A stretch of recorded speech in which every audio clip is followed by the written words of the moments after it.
mind. The sound is good. If multiple people are talking at the same time, it's hard to actually understand anybody. Just okay. All right, thanks, Josh. And then anyone, so let's dial in as well, or we should be able, everyone should be able to hear you.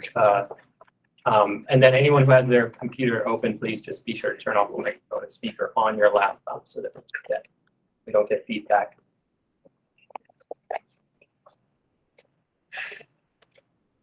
And then I believe we can start. Why don't I kick off with some housekeeping notes? Welcome, everyone. This is our first attempt at a hybrid meeting of this commission, and I think it's been 3 years since we met in person with this group. So it's good to see you all in the flesh again. Let us know how this goes afterwards if you have thoughts on how to improve these.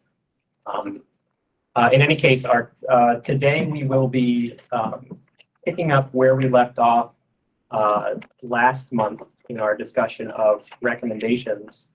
And I wondered, Jim or someone else, if you'd be able to give me screen sharing privileges. I should be logged in as Chris Hoagland, if that's possible. Although I look like Mark using it, so I might just email you everything. yeah, I can pull it down. Okay, thanks.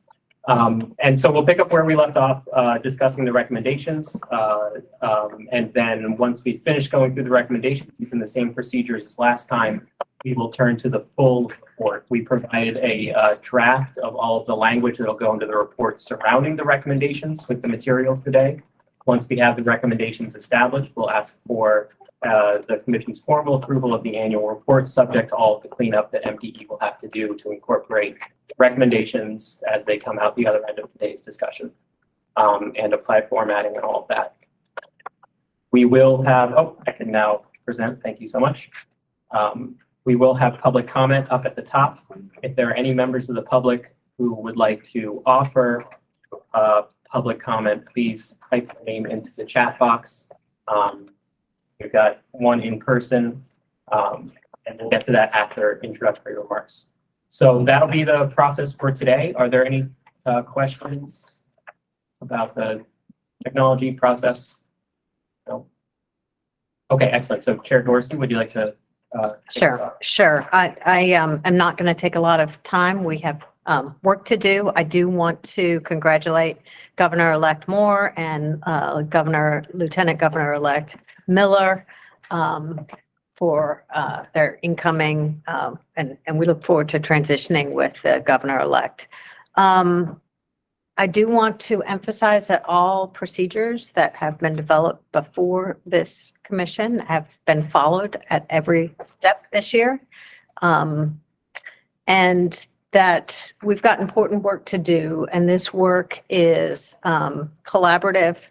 It involves a diversity of voices and perspectives, and I believe strongly that it advances the discussion that takes place at the General Assembly and or at the executive agencies as we move forward, working towards a decarbonized future that continues to ensure that we have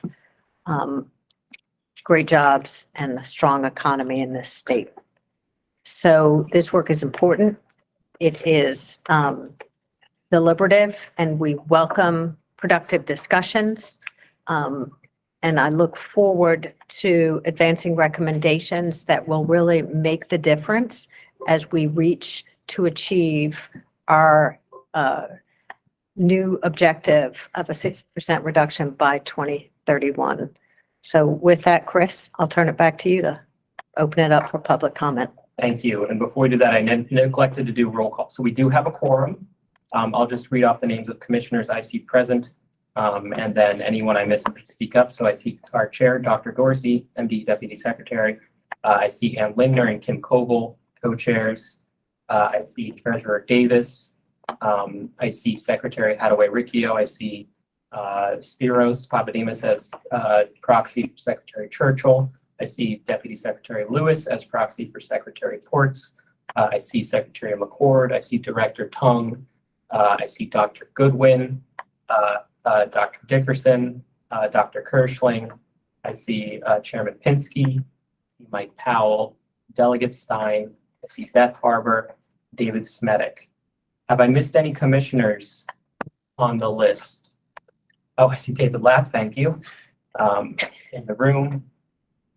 And Chris Anlinder's on. And excellent. Okay, so we have a quorum.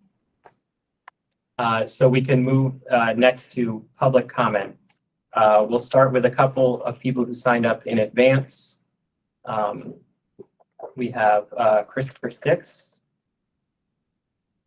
We have 15 minutes for public comment, and it looks like we have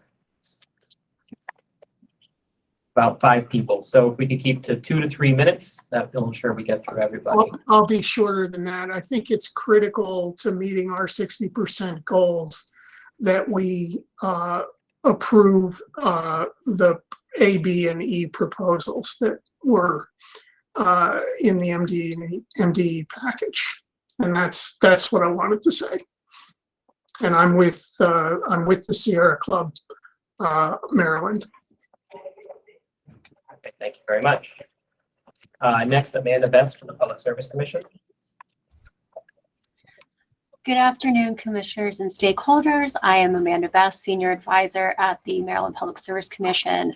The PSC appreciates the opportunity to comment on the additional proposed MCCC mitigation workgroup recommendations.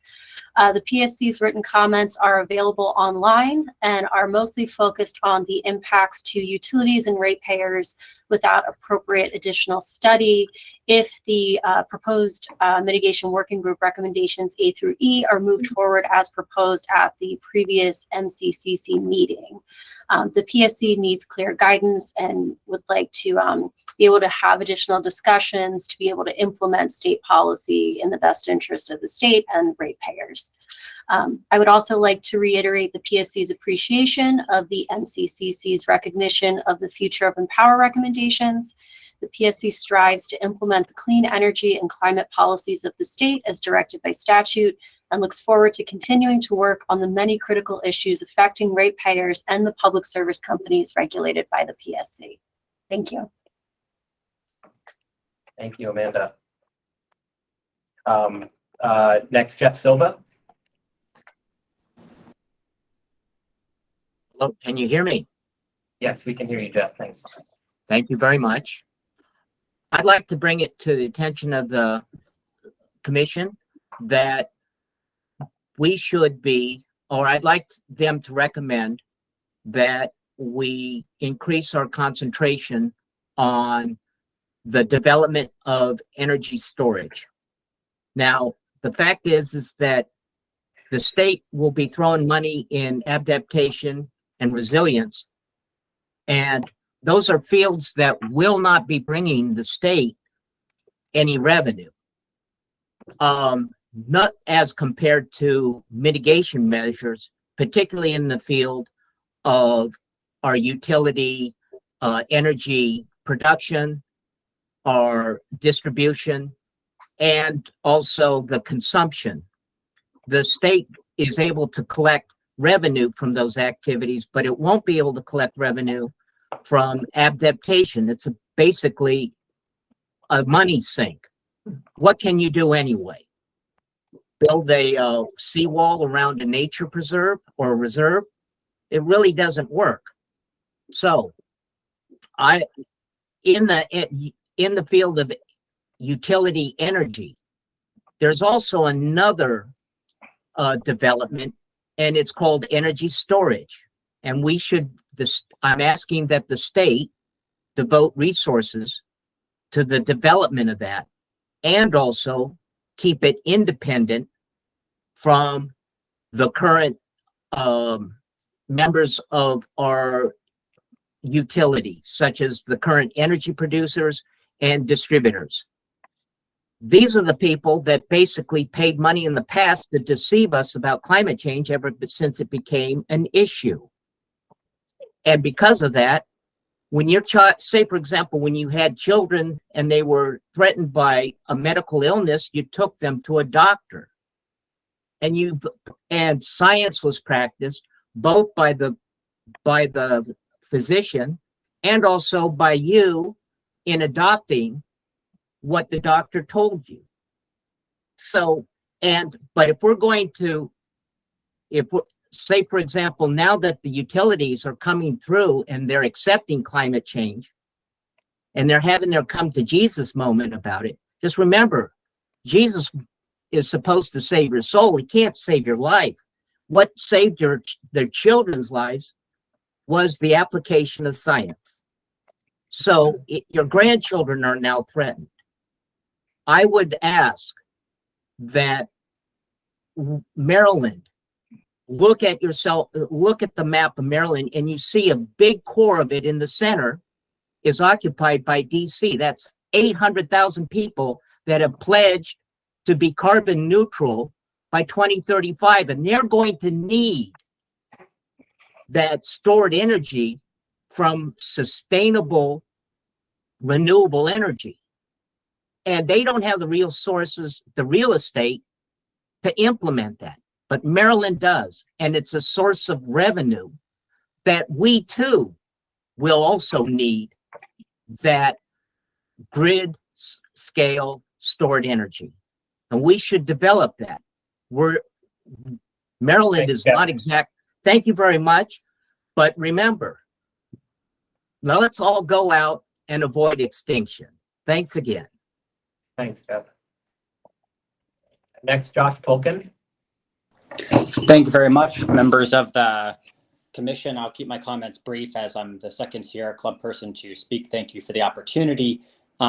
First, I would like to draw everyone's attention to the Sierra Club and joint recommendations from over 20 organizations with very, very detailed suggestions for what should be part of the commission's annual report. A lot of those were adopted by the mitigation working group, but I do want to highlight that I think critical components for both Empower as well as appliance standards were not included and should be considered today. That includes incentives for heat pumps, ceasing incentives for fossil fuels, and enacting appliance standards. As these were all part of past recommendations from the commission, I hope that they're considered no-brainers.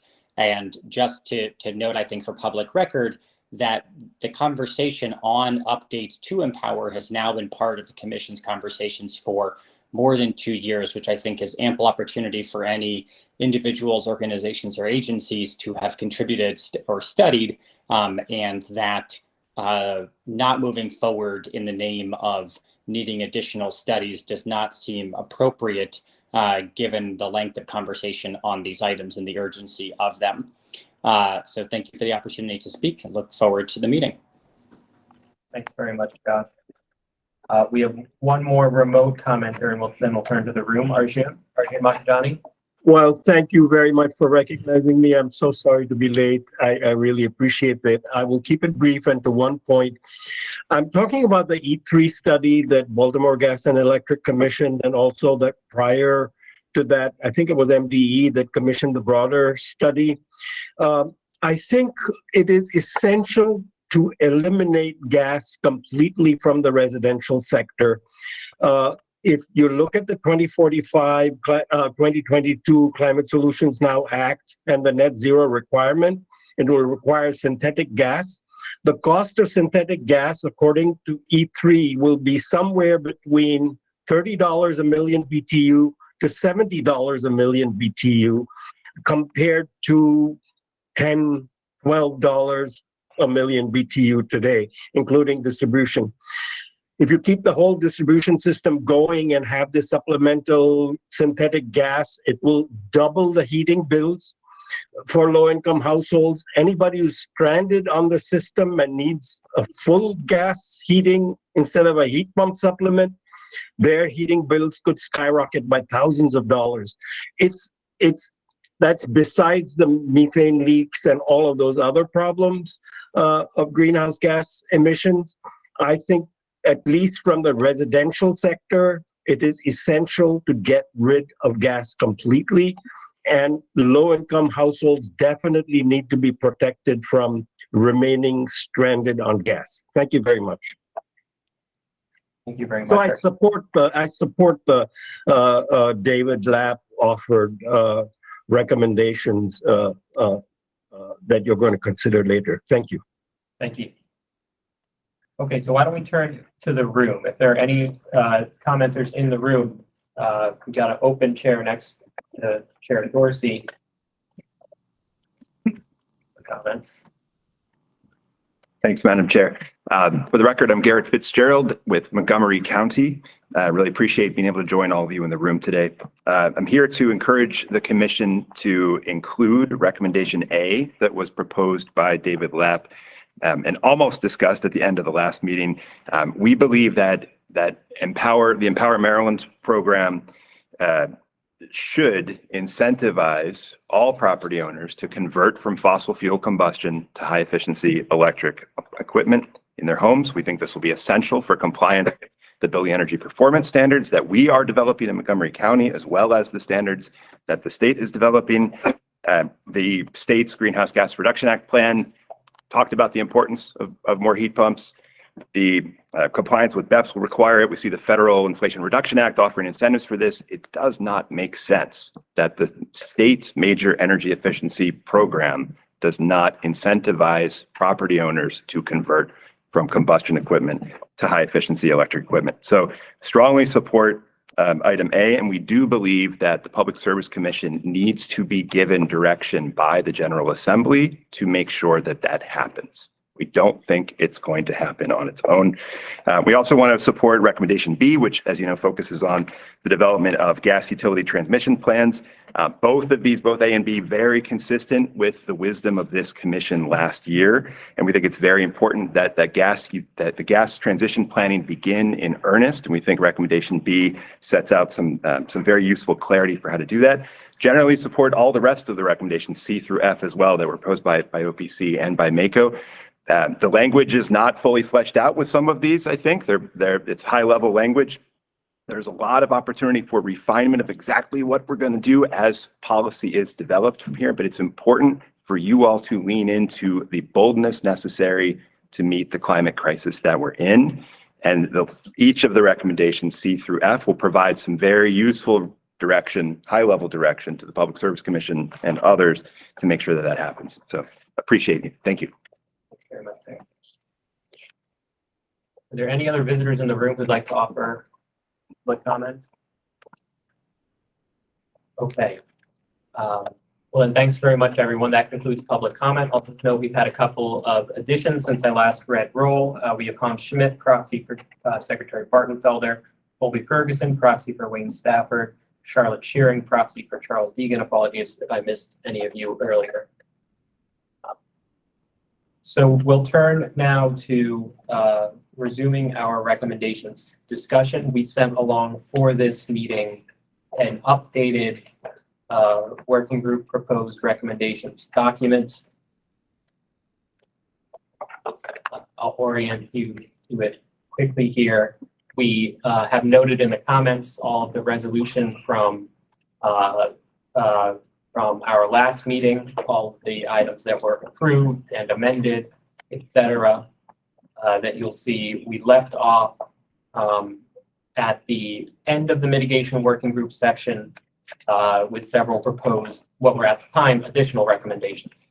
And so David Lapp had just kicked off the rationale behind the several that he had offered. So we'll. Chris, we had one that was tabled, so. That's right. So then Table also there first? was number 19 that was tabled. And so now we have a revision with sort of two alternatives, but we thought we'd resume at A and then come back around to 19 if we could. Yeah. So Yeah, Chris, the other issue was new language that referred to the default recommendations that were in the earlier version that we said would be accepted in part of the report, either as referenced or in the appendix. So we should put that to bed at some point as well. Yes, that's right.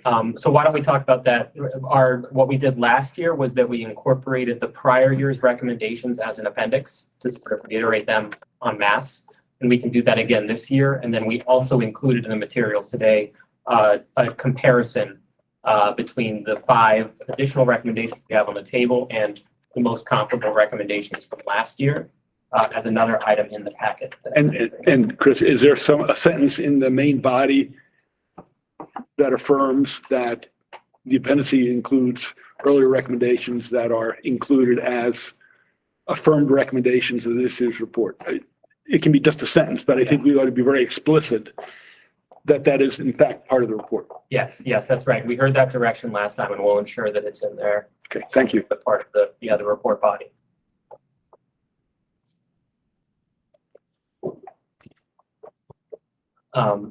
Okay, so just as a refresher on process, we are talking about each amendment or each recommendation item by item. We're entertaining proposals for amendments, and then we'll vote, and we're seeking a simple majority vote to include these recommendations one at a time in the report that will then be subject to the full formal approval at the end of the meeting.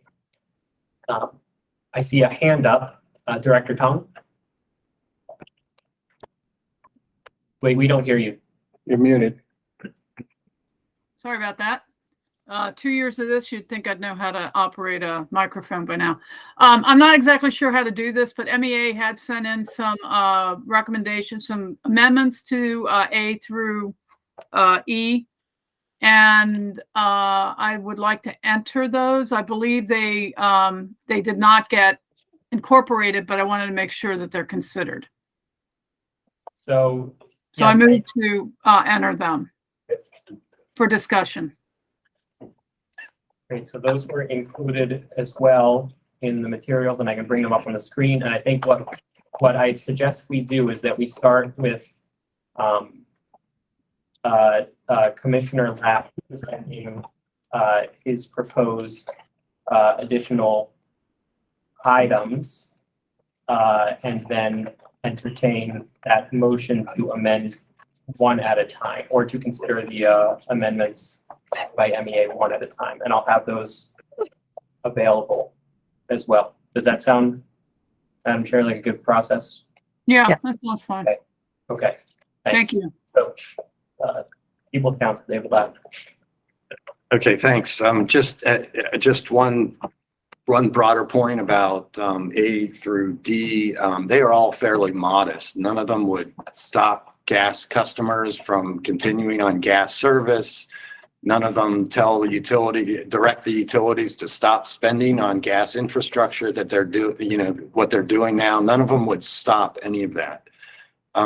Just for a clarification, should we take them one at a time, and I can make a couple comments about A first? I believe we should. Okay. One at a time. Yeah, one at a time.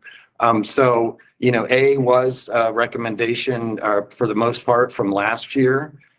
We should not be incentivizing new buildings to be heated with gas when we know that electrification reduces emissions and is lowest cost. We can leverage the IRA rebates and tax credits. And this is sort of, this is really important for customers to start getting the right messages. We want to send customers the message that they need to be thinking about moving off gas really as fast as possible. And that's going to bring customer benefits because gas rates are going up, distribution rates are going up, and that's separate and apart from commodity costs, which are also at a record high over the past year and a half and extremely volatile. And that exposes customers to all kinds of risks where we know that electrification for residential customers is the least cost path. That's the message we should be sending. What we have going on with gas incentives through Empower is the opposite. We're sending residential customers the message that the state supports continued use of gas for 15, 20 years. These appliances last a long time. They lock in this, and to the utilities' benefit, they lock in these customers for the life of those appliances. And that's long after we need them to get off gas. And it's long after they should expect really high increases in prices. And just to put, I want to address the point, well, what about the customers who want to stay on the gas system? We should support them if they want to buy a more efficient gas furnace. So we had some numbers run on that using Washington Gas's Empower program. And if you take 5 customers that are participating in their program and 4 of them choose inefficient gas appliances and one chooses an electric source heat pump and through an incentive, that's going to reduce more emissions than any gas incentives.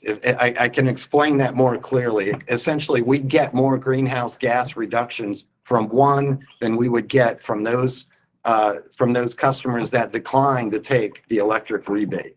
And Washington Gas, their best Empower program is their program for new residential customers. So this is really important for new construction because we know that with new construction, electric is least cost, but we have gas utilities that are incentivizing new home construction to be gas. So I'm happy to talk more, answer any questions, but this is really important and this is a no-brainer. Okay, I have a question. thank you. So yeah, why don't we open to discussion on that and then we move to the amendment? Yeah, I mean, the PSC's objections, the letter they submitted is primarily about that they have a stakeholder process going on and that they wanted the stakeholder process to finish this, as I read it. Has this been presented to the PSC in that process? It has, and the PSC issued an order denying a request that gas appliance incentives be eliminated, and they did so based on there was a lot of confusion discussion before the PSC, and in term almost equating the removal of incentives with a ban on gas incentives. That's how it's sort of crazy the discussion. I understand, but the PSC. The PSC did rule on this, but you disagree with the PSC decision. That is correct. The PSC's rationale was that the CSNA didn't forbid gas appliance incentives, therefore we're going to keep them. Rarely does the legislature get into that level of detail, but that was the rationale. Of course, the CSNA didn't ban gas appliances. We know that, but that was the rationale, nonsensical. Yeah, no, I looked at the letter from the Public Service Commission too, Mike. I mean, I respect their ability to weigh in, but I think our role is to make recommendations to the legislature and the administration, not necessarily the PSC. And, they regulate utilities. They have their own agenda, I think their own biases. And I think if we wait for them to act, we'll be waiting for Godot, to be honest with you. And I think our responsibility is to the legislature. And if the legislature makes decisions, they will direct the PSC to do certain things. It doesn't go in the other order, or else we'll be following our tail and never catch it. And I think to a point David made a few minutes ago, it runs counter to the intent of the Climate Solutions Bill. The Climate Solutions Bill is to reduce greenhouse gases. And to say that the Empower program can't shift to cleaner energy, I have to say is nuts. It basically reinforces we should stay on gas and you should just have a little bit more efficient gas. But it prohibits the exact thing we're trying to do and is both implicit and explicit in terms of our intent and long-term goal. So I think if we believe that the Climate Solutions is law, which I think we can agree on that fact, and we believe in its intent, then we should reinforce that with recommendations to the legislature, not just take our message from the PSC, who will do what they do, but they'll only take explicit guidance if the legislature changes the law. So I just think we're talking to ourselves, and as somebody I think from Sierra Club mentioned, we've been debating this for 2 years. And I just think it's time, if we think it's right and it was in an earlier proposal to move in this direction, we should allow structures that are in place to allow fuel switching. It just seems like my kids say, a duh. And doing anything short of that seems irresponsible. Thanks, Chairman Pinsky. We have a hand up from Director Tung. Surprise. Yeah, no surprises there. I've got a few things to say. First of all, Mr. Lapp, I just wanted to, a few things that you mentioned, I just wanted to comment on. The Empower program does not allow for incentivizing non-efficient anything. So the appliance Empower program will only incentivize efficient gas appliances. So I just wanted to make that a little bit straight. I'm also having a little bit of hard time with the math that you're saying that the gas keeps going up and it's going to keep going up and somehow electricity rates are going to go down. And I'm not really sure how that's working. I don't know if you're talking about direct emissions or factoring in emissions and electricity production. So that all needs to be considered as well. There's generation, there's going to be transmission and distribution line losses. Have you taken that into consideration? This is, a global sink, not point emissions that we're talking about. And I'm just not really sure either that this commission is serving the General Assembly. It's serving the governor, it's serving the General Assembly and the people of the state of Maryland. And I think working on it for 2 years, I'm glad we've had this discussion, and I think those discussions need to continue. But I don't think the 2 years is nearly enough to try to figure out the best way to do this without too much demand on the electricity system, which, by the way, rates are going to go up. I haven't seen anything saying the rates aren't going to go up with all the demands we're making and the upgrades that are going to be needed in order to have this fuel switching, as you talked about. So these are part of the issues that I think the PSC is concerned about, because they need to keep the lights on. Part of our mission is to keep the lights on. Want to keep the lights on with the lowest cost possible and the cleanest way possible. So that's where we're coming from. I think that's where the PSC, and I can't speak for them, but those are a couple comments I just wanted to make on Mr. Lapp's comments. Thank you very much. And we have a hand up from Delegate Stein. Thank you. I too want to urge adoption of this recommendation. We're talking about incentives for purchase of fossil fuel appliances as well as fuel switching. We're not talking about banning the sale of fossil fuel appliances. And again, this is a previous recommendation, so I would urge that we adopt this. Delegate Stein, I see hands up from Colby Ferguson and Ann Lingner. I think Colby's maybe first. You have David too. Oh, and then we have David Smedick in the room. So Colby, then Ann, then David. Thanks, Chris. Mine's just a question. In the rural community, we have a lot of old houses, a lot of old homes, a lot of farmhouses. My house in Frederick County is one. I did actually several years ago move forward and pay to have central heating and air put in it, because it has the hot water heater type coils that run through it with a furnace in the basement. That was extremely expensive, and over and above just the heat pump.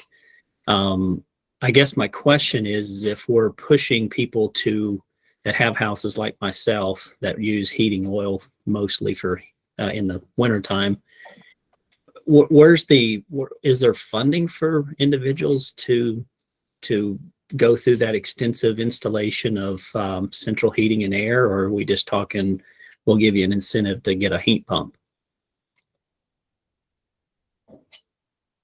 I think the answer is if you empower, there may be incentives. I don't think there's incentives existing on the state level if you're not within that low income class that Empower helps.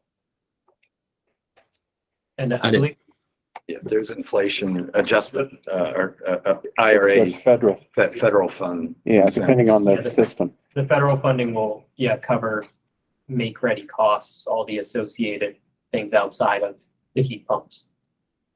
Additional service upgrades for your electrical panel, that sort of thing.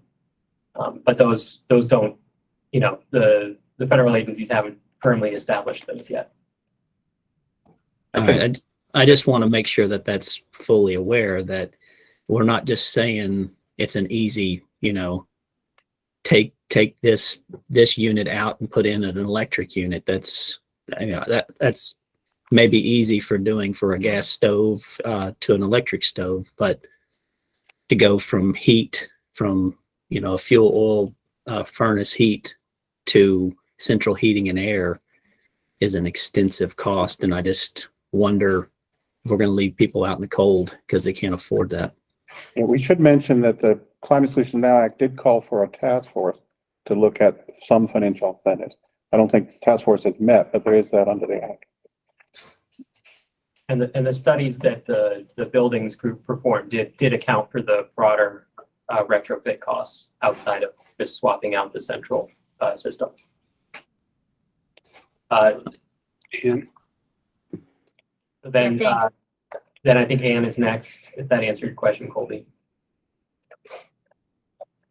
So Ann Lindner. Okay, thank you, Chris. Hopefully you guys can hear me.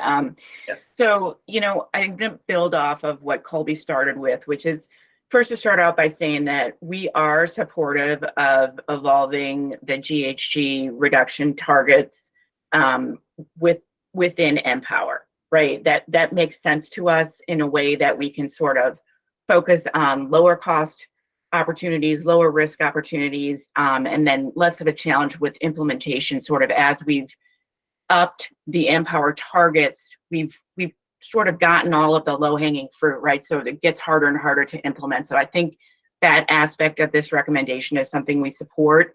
But that being said, I think all of those components, we'd rather see the Public Service Commission sort of establishing those parameters. I think they're probably a little bit better position to balance those competing priorities. And so we would make that recommendation, which I think I made last year as well. Thanks, Ann. And then David Smedik, and we'll go back to a couple hands up on the screen, Kim Coble, and then Director Tung. Thanks, Chris. Hi, folks. I want to speak in favor of the proposed amendment, item A from Mr. Lapp. I really think this is absolutely critical. I won't reiterate every point that everybody's already made. I agree with them, for folks that have spoken up in support of this. A couple additional points that I'd like to offer up. When it comes to inefficient gas appliances, I do want to flag that there are developments within the federal government for qualifying efficient appliances that really are recognizing the need for electric heat pumps in particular. The Energy Star's most efficient category doesn't include gas appliances anymore. The DOE is actually in the process of finalizing new standards and regulations for efficiency of gas furnaces, which would need to be condensing units for gas appliances, which is a 95% efficiency rating. Heat pumps get up to 200 to 400% efficiency ratings. So we are really talking about efficient electric heat pumps is the way to go. And the federal government is putting in standards and progress that is really kind of, when you're looking at how you're going to incentivize particular technologies and you're incentivizing efficient technologies, you want to be incentivizing efficient electric appliances like heat pumps. So I really think this is a critical piece of it. You don't want to keep digging your hole by continuing to invest in the fossil fuel infrastructure. So I just want to offer those pieces up from a little bit of federal perspective as well, and continue to support the proposal from Mr. Lapp. Thank you, David. So Kim and Director Tung and Beth Harbor. Kim Coble. Yes, thank you. Good afternoon, everybody. Kim Coble here.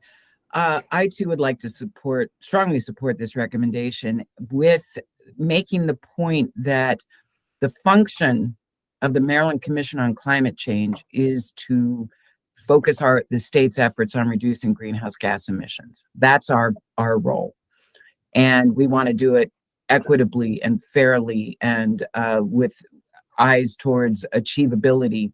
But that's our job. And this recommendation requires Empower to work better to meet that goal. There's a target that would be set. There's encouragement. There's the provisions in it are very straightforward and actually very modest in my mind to achieve that goal to reduce greenhouse gas emissions. I stand in strong support of this. Thank you, Kim. Director Tung, I wonder if we could go to Beth Harbor's comment first, since we'll have your amendments on the table here in a moment. And we can turn at that point. Thank you. Beth. Hi, good afternoon. Thank you for the opportunity. I too strongly support this measure and the measures that have been proposed by the OPC and David Lapp. My day job is with the Able Foundation, and we work with a lot of low-income homeowners and renters. maximizing their opportunity to take advantage of these programs and setting a standard and really embedding in the Empower program the opportunity to have incentives and incentivize this kind of work and electrification. I think is really important, and I just want to support everything that's come before, and I strongly support this. Thank you, Ben. And Director Tung. Thanks. I don't have too much to say. I put in the comment section that we got 40% of the homes in Maryland that will need to switch to electricity. And I'm not even talking about the distribution and transmission to support that, but we'll be getting at most the 136 million from the federal government. Our back of the envelope will be over $8 billion. That's going to be needed to switch everybody. So 136 million is not going to get us there. Even if everybody had the high rebate value of 14,000 that the federal government is talking about, the federal rebates can serve about 10,000 homes, which is a nice amount, but not nearly what it's going to take. So I just wanted to get the figures out there for those of you that think the federal government's going to come in and pay for all this. At least with the current levels and the current bills, it's not. So just wanted to get that out. And I just our suggested change for Part A is pretty. Let me pull this up for myself. It is pretty straightforward on Part D of Part A. That's very confusing. We just wanted to add a line at the end, including life cycle comparison costs between technologies. I think somebody made a comment that people need to be aware of the costs, and they should be made aware of the costs. So provide audits that recommend steps for homes and buildings to become electric ready, along with rebates for these investments, including life cycle comparison costs between technologies. So that's the only change we have on that one. That's all I have to say. Thanks. Mr. Chair, just a clarification. It allows fuel switching. It doesn't require 40% of the homes to fuel switch. I think we should be clear on what this does. Right now, there's a prohibition. This removes that prohibition. I just want to be very clear. I'd like the facts in front of us, not hyperbole. But in fairness, that's A alone doesn't do that. If you combine all of these, it is going to require going to zero emission homes. Look at E. So I think you're right about A. Well, as you know, by 2045, we have to meet zero emissions anyway. Yeah, but net zero. But when you're referring to Mike, you're talking about proposal E, not proposal A. Right. Yeah, no, Right. We're just talking on about A. proposal A. I'm talking about We'll get E. to E. You're right. I We'll just get want to E. to make sure we understand. We're that. taking one at a time, Mike. Yeah, I got Yeah. that. Yes. I agree. A is just not the going to do opposite. it. You will. Yes. So on the topic of A, I switched to show the MEA line edits, which Director Tung just described. So I guess the question is, do we entertain a motion to amend item A along the lines of what we see up here on the screen, which would be to delete to be established by MDE from the GHG reduction targets line, delete heat pump from the line incentives for heat pump, space heating, and water heating, and then delete sub item C, which was ending the incentives for fossil fuel appliances, and then add to the end of the final one, including life cycle comparison costs between technologies. Sorry, this is confusing. Is that better? So do we take Director Tung, your prior comments being proposing a motion to amend? Can I comment? Yes. Can I comment on the amendments? Yeah. I mean, one thing I think we had made clear were that we were not changing any incentives that were, any recommendations made last year. And the deletion of the fossil fuel appliances starting in 2023, I believe was in last year's recommendation. I mean, I don't think I'm in support of A at all, but I don't want to, by enacting an amended A, take out an incentive, a recommendation from last year that we intended to keep. Does that make sense? It does. Also, why don't I ask, is there a second for that motion? Understand that we will then discuss the amendment. I'll second it. Okay, I'm sorry, I can't tell who that was. That was Secretary McCord. Okay, thank you, Secretary McCord. So we have an amendment for the group. We can discuss, and then we'll call question on the amendment. Call the question. I mean, just the one discussion is, I might support the amendment if that removal of the recommendation from last year was not there, but as submitted, I think, and I'm going to vote against A entirely, but I would vote against the amendment as well with that addition.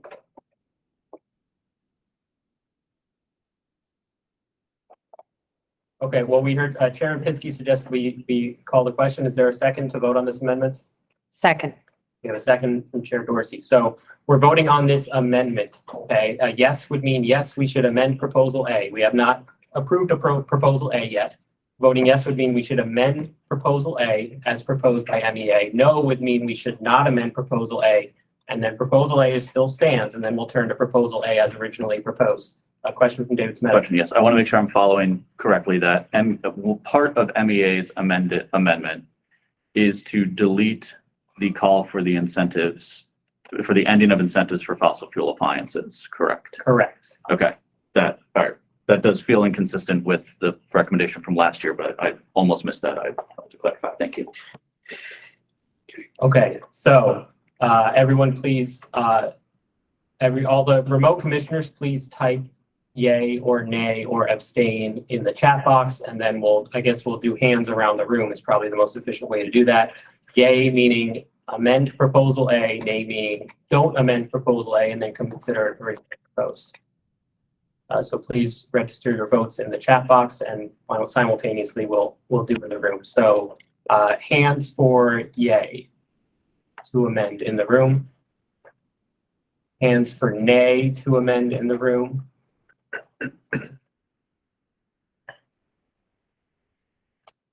We have 7 nays in the room.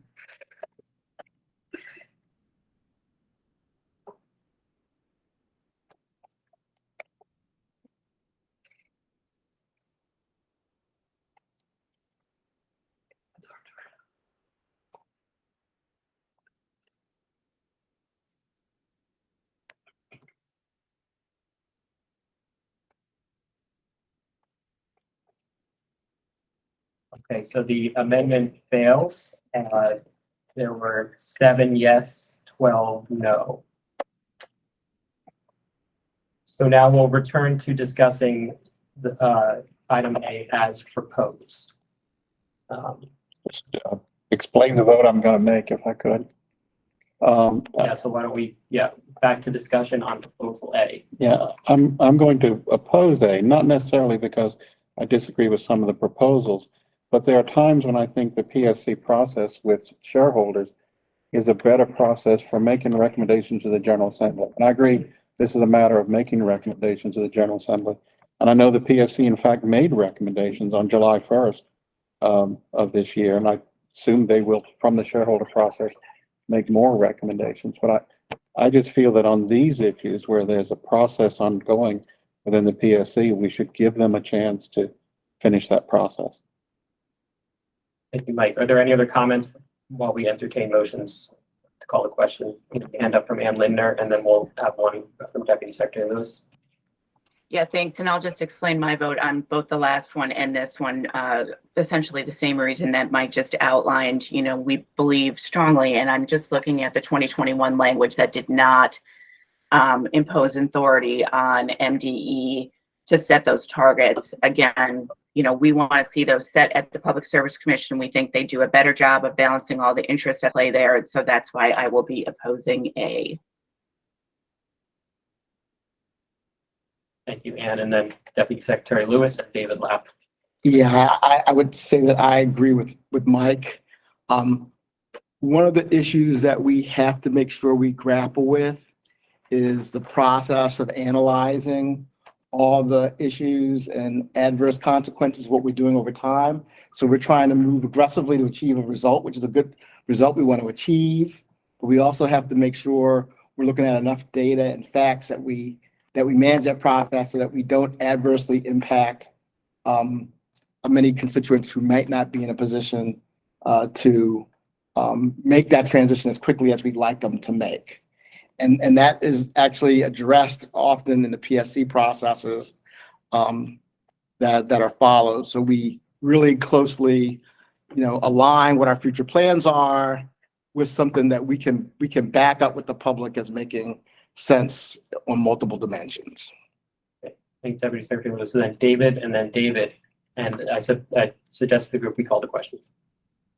Yeah, so the PSC does engage in these processes. It's extraordinarily slow. The reason they gave for not doing this is because they're concluding that the law prevents them from doing so. So what we need to do is have the General Assembly tell them what to do. I mean, they make recommendations to the General Assembly and they don't include these issues in the recommendations. We often ask them to, but they don't do it. So it hasn't happened. So this PSC process is not moving anywhere. Okay, and then David and Chairman Pinsky. Great. I'll be brief because I know we got a lot more to talk about, but to me, I respect the PSC's process. It's important. It's critical to go through. We have a process on this commission as well. It is not the same as the PSC's commission, but we are the Commission on Climate Change, and this is very consistent with actions that we've recommended in the past. It is also consistent, in my view, with what the MDE put forward in their Greenhouse Gas Reduction Act plan to implement the previous lower greenhouse gas reduction goals. It clearly states in there the need to move to efficient electric heat pumps for space heating needs. And we need to be incentivizing those, not the products that will put us in the other direction. This really one, I'm going to be supportive of it. Thank you. Thank you, David. And Chairman Pinsky. Prohibiting the allowance of fuel switching is endorsing the status quo. That's what it does. And the Climate Solutions Now Act shifts us from the status quo because we know where the status quo will lead us. Michael, I think, had a Freudian slip a few minutes ago. I think he meant to say shareholders, but he said stockholders. And I think, as Ms. Tung said earlier, we're here to recommend to the administration, the legislature, and the people. And it gets to a question, and I understand where BG&E and Pepco, they would like the status quo. Let's be very frank about this. But I think prohibiting fuel switching is saying we're going to keep it as it is, and if PSC or the utilities say we're allowed to change it, we'll change it. The Climate Solutions Bill said we need to make changes. And this is actually low-hanging fruit, but it's become an issue of controversy. I mean, to prohibit, to tie people in chains to say you can't go to clean energy, I just think is nuts. And so I'm going to be voting for A. I think it's the only logical position this commission can take. Chris, in respect for our time, I'd like to call the vote. Okay, is there a second? Second. Second. Okay, so we are voting on inclusion of proposal A in the report. Yes means yes, proposal A, as it's seen on screen right now, should be in the report that we're all going to consider later. No means it should not be in the report. So everyone please type your vote in the chat box as we go around the room. So within the room, are there yeses for the motion to include proposal A? This is for yes? This is for yes. Okay, that's good. Are there no's in the room? Okay, are there abstentions in the room? Okay.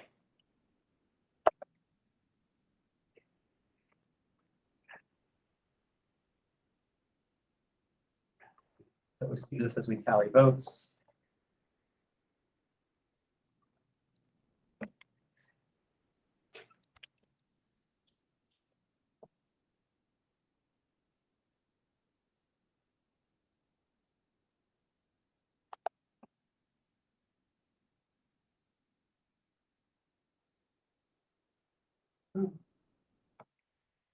Okay, the motion passes with 11 yes, 7 no, and 1 abstention. Overlay will be in the draft report. Okay, so now we'll move to B. Again, proposed by People's Council David Lapp. So we'll open with remarks from Commissioner Lapp and then discussion. Lapp. Thanks. So this again, I think is somebody used the term no-brainer, a no-brainer. This is about planning. I mean, this is about looking forward and making decisions about what we're going to do.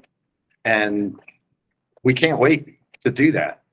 We have a Public Service Commission that has not taken the leadership on this. It's waiting for guidance from the commission. It may have the authority to do so, but it hasn't exercised that authority.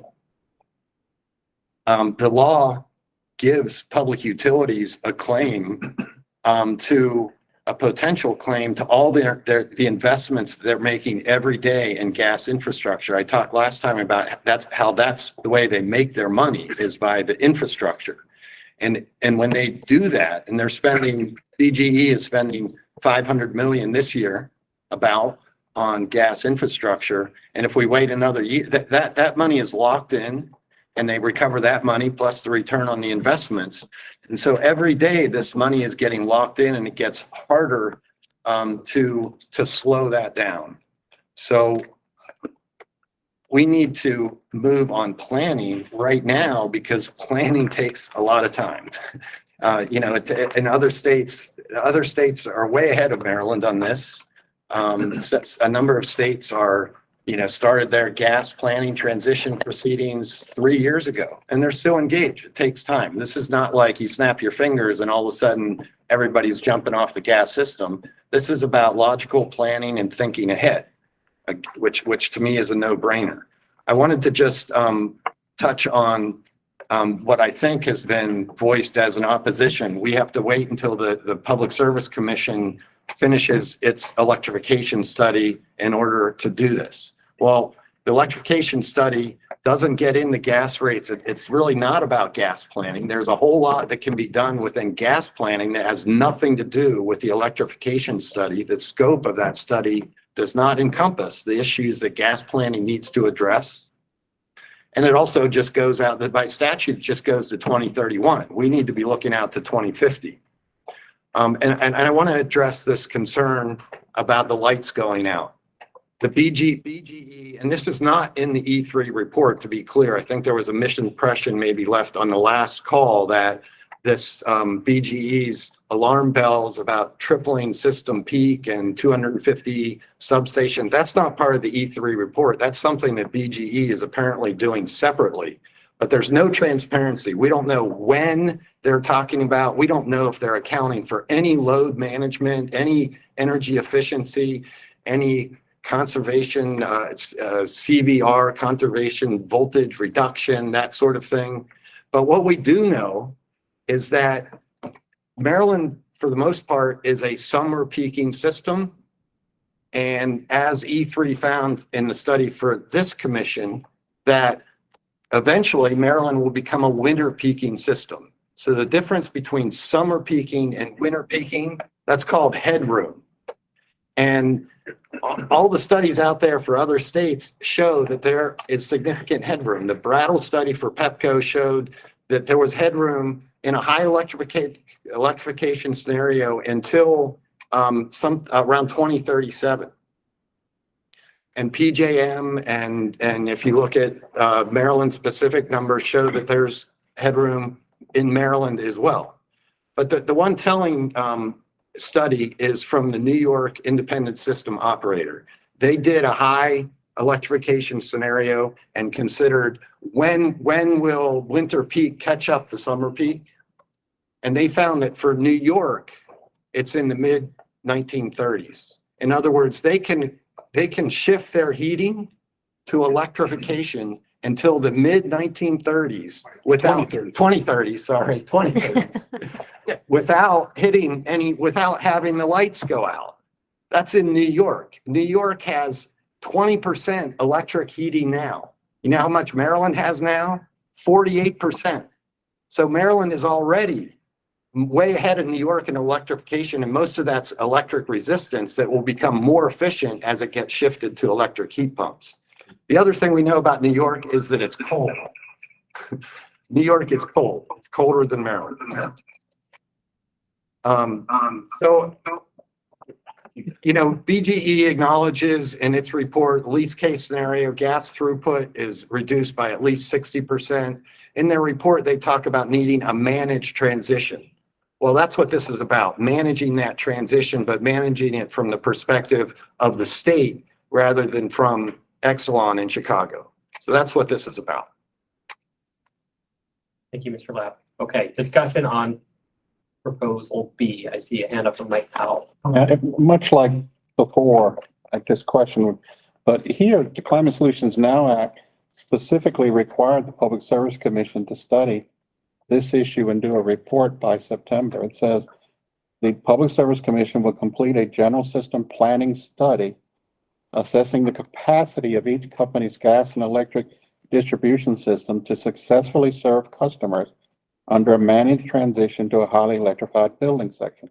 Requires the PSC to look at things like the capacity of demand load, the ability of the existing distribution systems to handle it. So, I mean, here, there's something that the PSC last year was told to do. I understand they're doing it. And now we're going to move the goalposts while they are trying to do that. I think we ought to give them a chance to give us the answer in September about whether this can be done without severe disruption. Again, I don't understand why we take away from them something we told them to do and that they have the expertise on.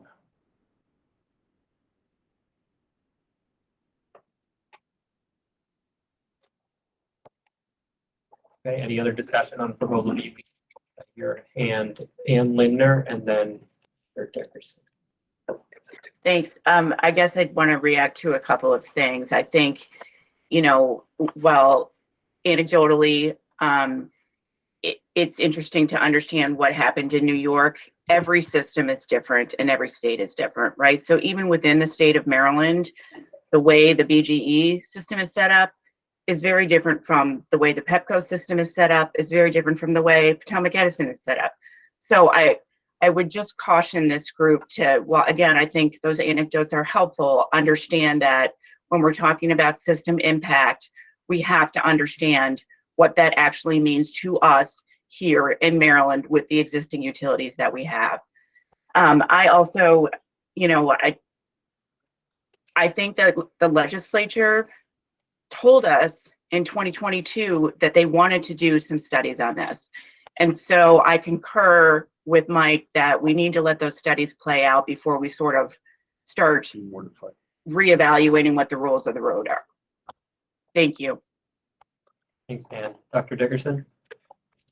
Yeah, I might offer a friendly amendment pointing out that green hydrogen can be produced without substantial production of carbon dioxide or other greenhouse gases.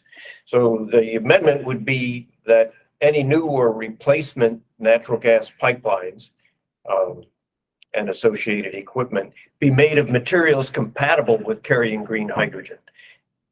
That's the amendment. The idea being that if we're going to spend $500 million on improving the natural gas delivery system, it ought to be compatible with a gas that is not going to be a climate forcer.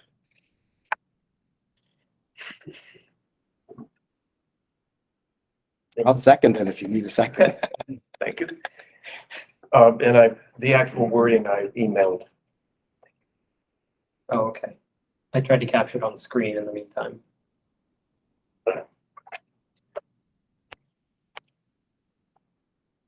David, would you consider that a friendly amendment? I would consider it its intent friendly. It still means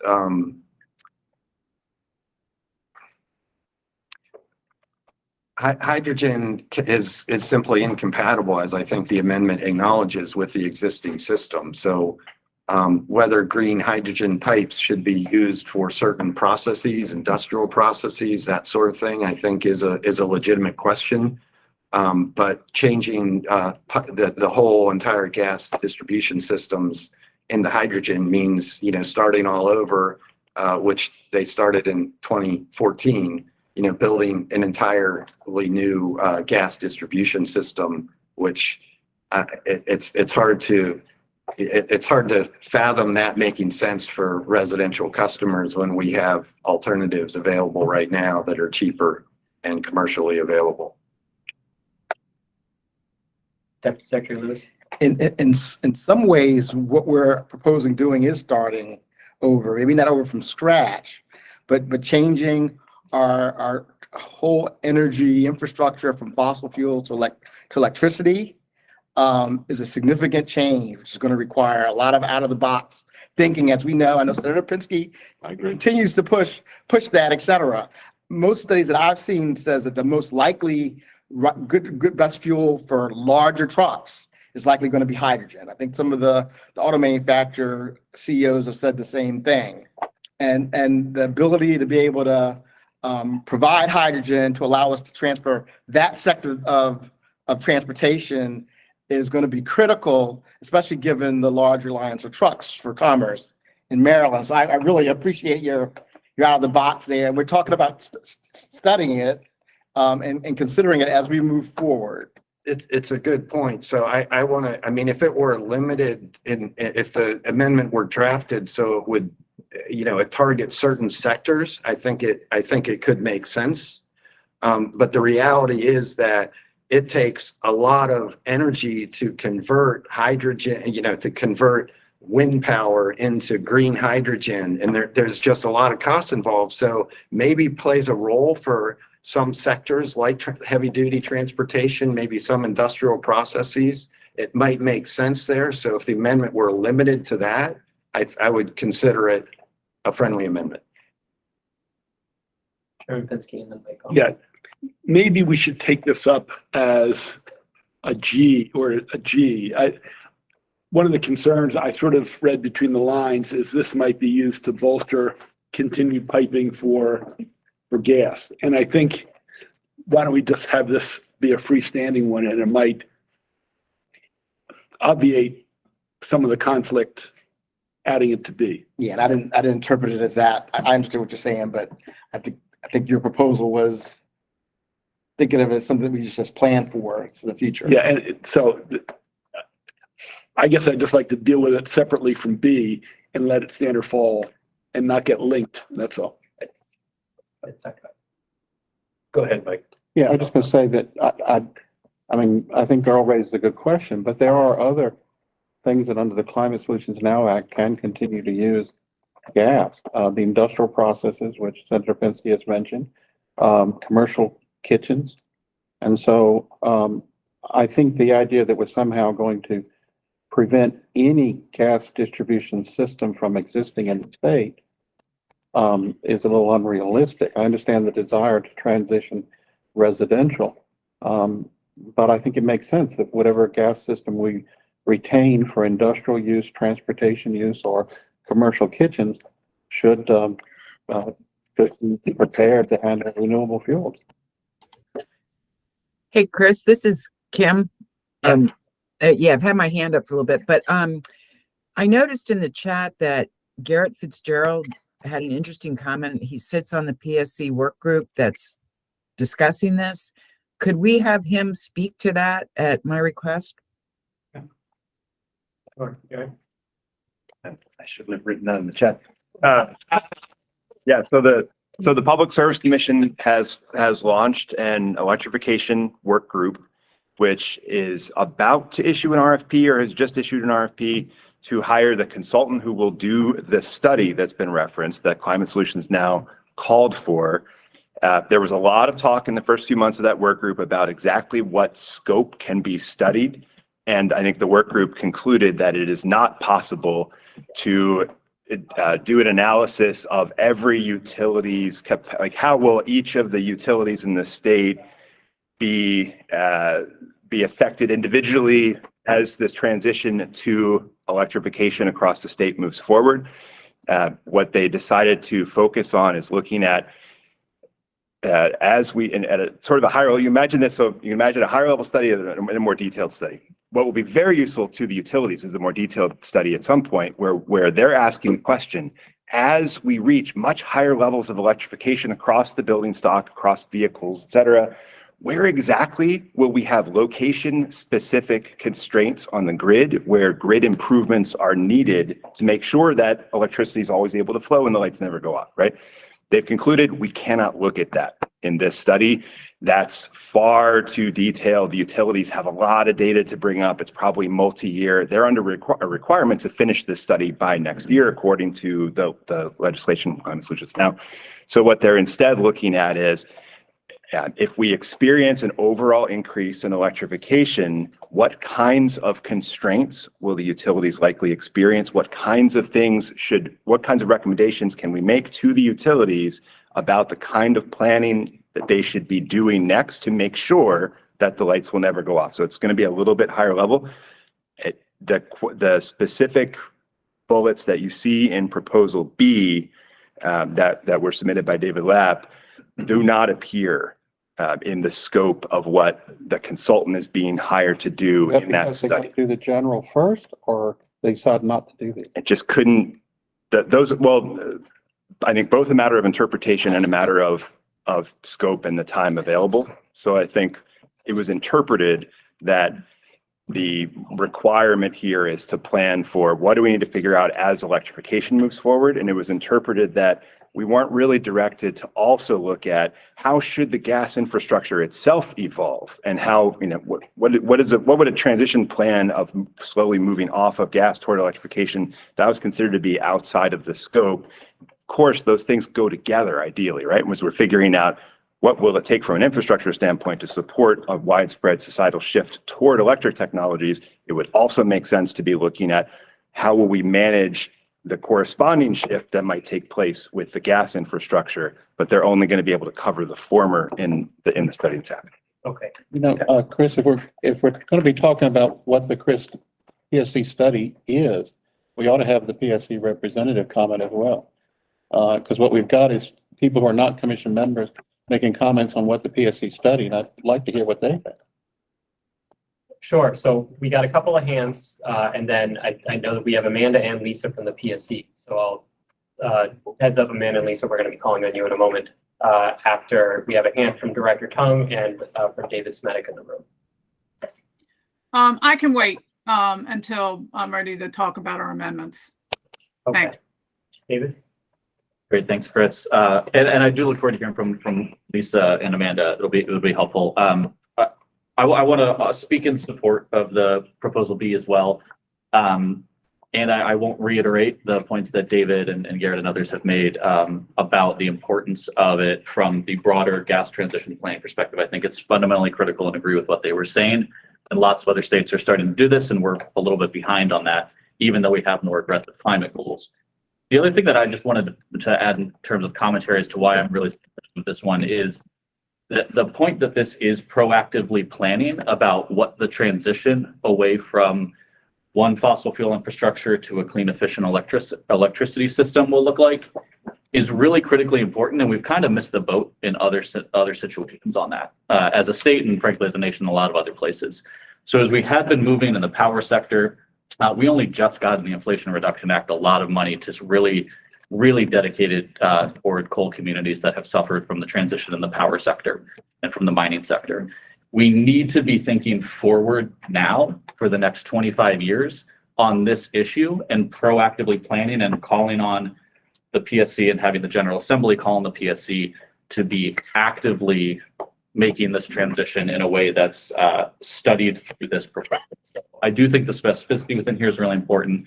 I think it's an opportunity that we need the General Assembly and the Public Service Commission to pounce on, because otherwise we're going to be in a very disjointed and kind of hodgepodge transition for this sector, as we've seen in a lot of others.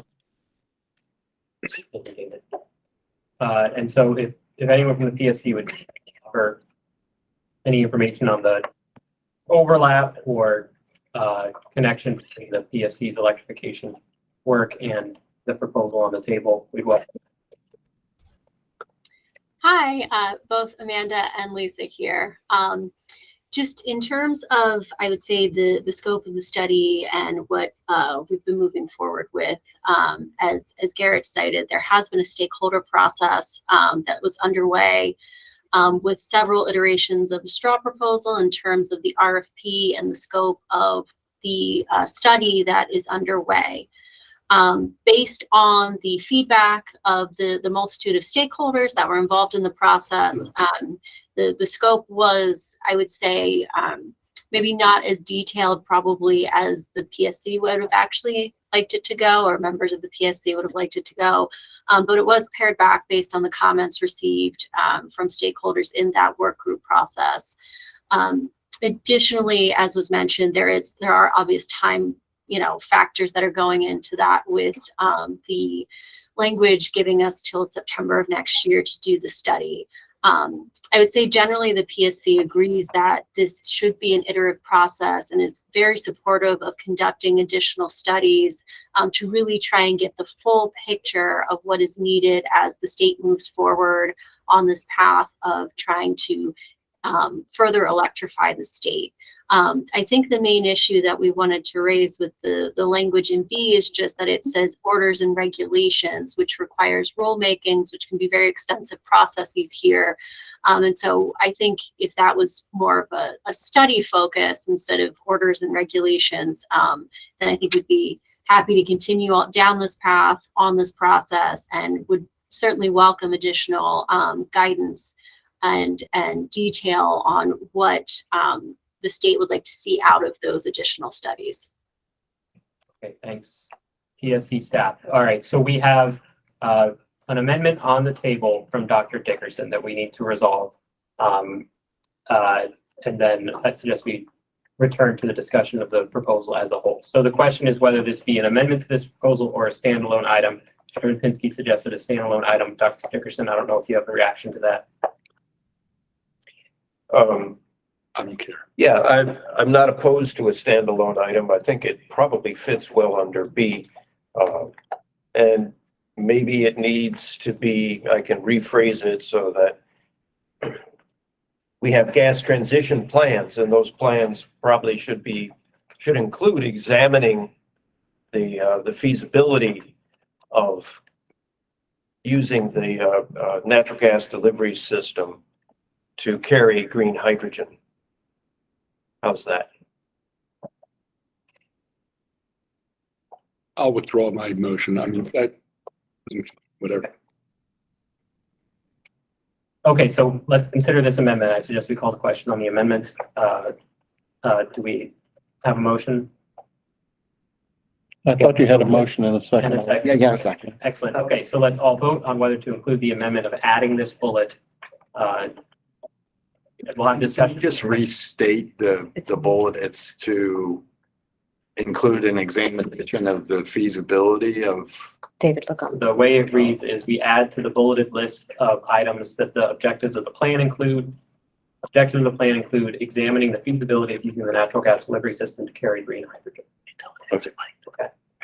So everyone online, please vote. Yes would be to amend proposal A to add this bullet. No would be to not amend to add this bullet. Please type your votes in, and then in the room, do we have any yays for this amendment? Yes. Yes. Okay.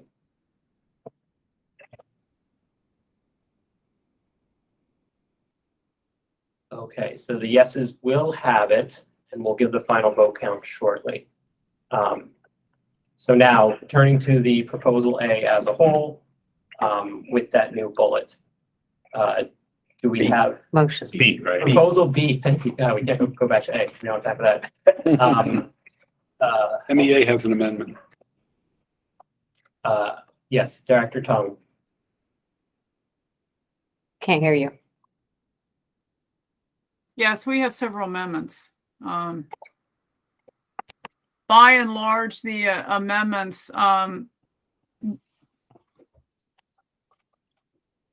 provide a little bit more breadth to these studies. We don't have a problem in looking at, evaluating, looking at, studying.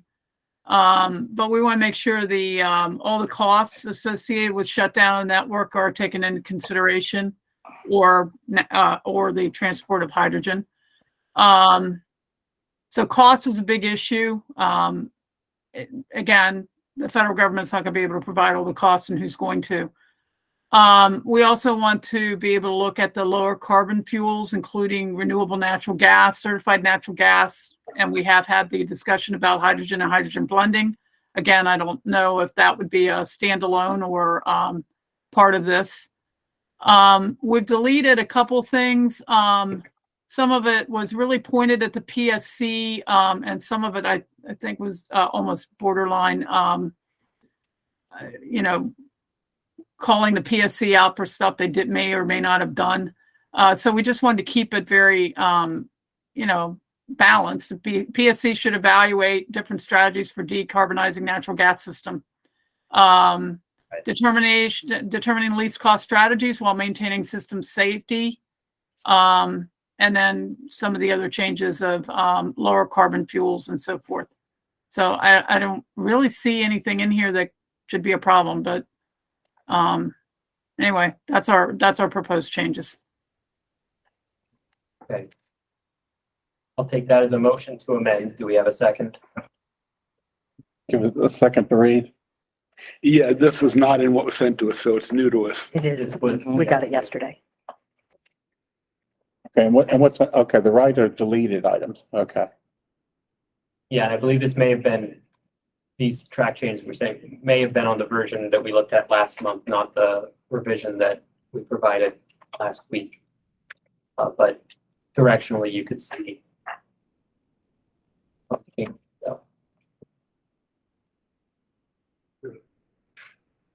Yeah, this is not to the revised version. This is new. We have a hand up. Kim Coble. Yeah, thank you, Chris. It is a little tricky because it obviously isn't updating the most recent, but conceptually, I would oppose this. I'm speaking specifically to C and D because of the cost accounting. That's only one part of the equation, so that if we're going to account for all the costs associated with the shutdown, then we also need to account for all the costs of continuing to maintain that system, i.e. the environmental costs, the human health costs, the community costs. So we can't just look at half that impacts. So I would oppose this. Thank you, Chairman Finsky. Yeah, I would follow up on that. This issue came up in the RFP for the study that the PSC is coming, and utilities again wanted to talk about cost, only part of the cost. And this is coming up again. And I think, as Kim Coble said, if you're going to talk about cost, talk about the continued cost to health, public, and cost to the utilities. And also in the original version of this, some of these assumptions were based on BG&E's E3 report. And I think, as David mentioned earlier, this commission contracted a report 2 years ago from E3 with the assumptions set by this commission. This new report that BG&E commissioned is based on their assumptions. So I think adopting something from the utilities with different assumptions, I think, is not the kind of foundation we want to make our decisions on. So as with Ms. Coble, I would oppose it. Okay, thank you. Mike Powell. Yeah, I think as before, there are parts of the amendment I could favor, but not all. I think the reference to including low carbon fuels in the study, I think is a very good idea, and was not included in it. But in the E3 study done for the MDE, not the BGE study, there were cost estimates and impacts on residential that indicated if we could get sufficient renewable fuels, it would lower the cost implications for residential and other customers tremendously. So I wouldn't want to exclude that from the study. So that lower A at the least, I think we ought to consider including. If MEA's amendment as a whole doesn't pass, I may suggest that particular section be amended in.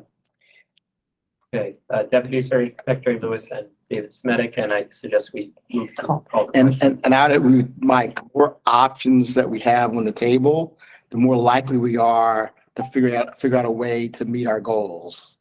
Usually limiting options, is like an all or nothing, and sometimes you end up with nothing. We can't afford to end up with nothing. So we need to look at all of our options that will lower greenhouse gas emissions. And given that this is going to be a transition over many years, or, a decade plus, maybe a couple decades. So I would agree. I think that A would be a good add. Sounds good.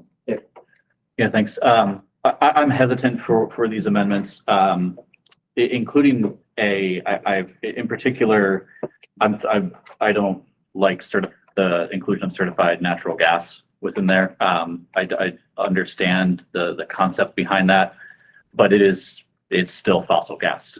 So having fossil gas in the system in 2045, and we're supposed to be at net zero, is not a good mix for us. So I don't think that that's a pathway for this commission to move down.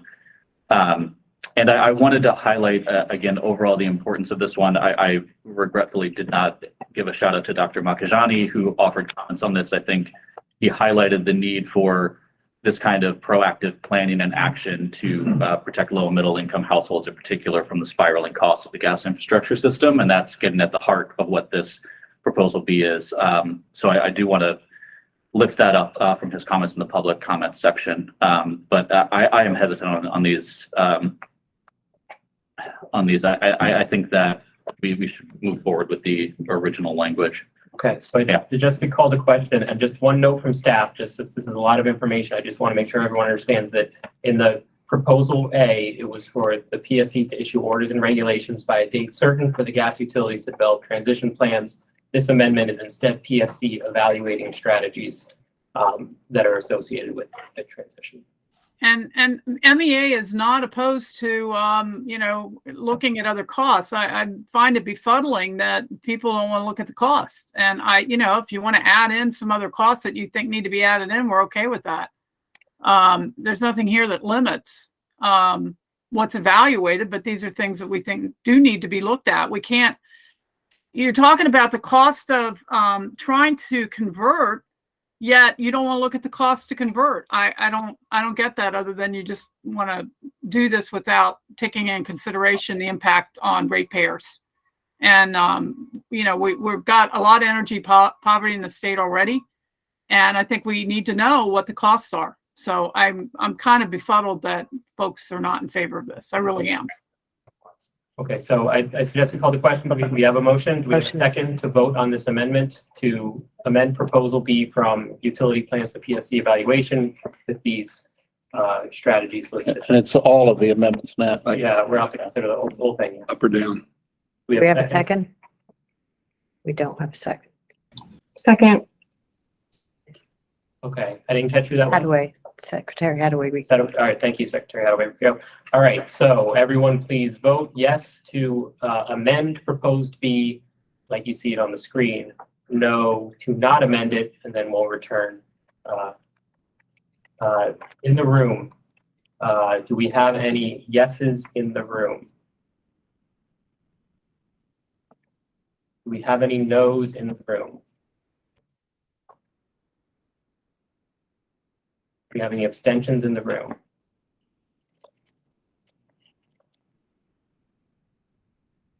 After you've done the count, Chris, I want to make a motion to amend to add the A only.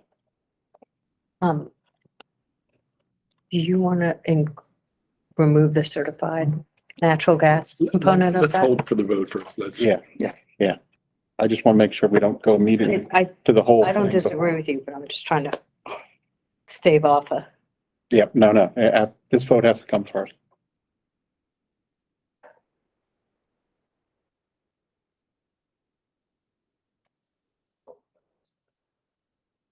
Okay, so the amendment fails. The noes have it. We'll get the final vote count in the chat. Now we'll return to amendment B as proposed. And we have a motion to amend, proposal B, sorry guys. We have a motion to amend proposal B to add, I'm going to add it at the end of the list, just that's a little easier. We can do that. And I'll start by just. And Mike, I'm relying on you here to get the wording right since it's your proposal. Yeah. Lower carbon fuels. We'll get the proper verb here to match the verb tense. Yeah. Lower carbon fuels, including renewable natural gas, certified natural gas, hydrogen blending. That's fine. Did you want to include certified natural gas? Was the question.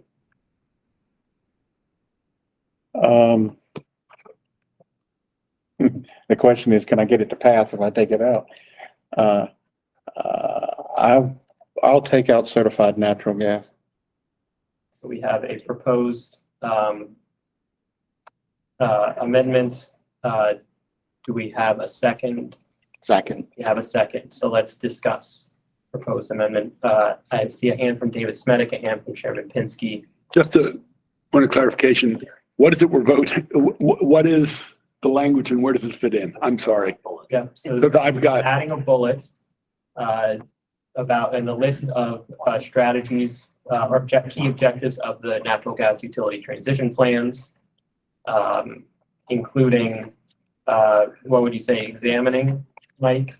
Yeah, I think examining would be consistent with the The other role of. Yeah. And really, I think what it does is it just allows that to be included in the studies that PSC will be doing in their orders and regulations. Okay, David Smedick, you have a comment, then I heard a hand from Colby Ferguson. Yeah, thanks, Mike, for the certified natural gas and then the offer of the amendment. I think one thing that could keep us consistent with the other amendment that we adopted earlier from Dr. Dickerson was including the word green hydrogen in there. We are talking about hydrogen. I would accept that as a friendly amendment.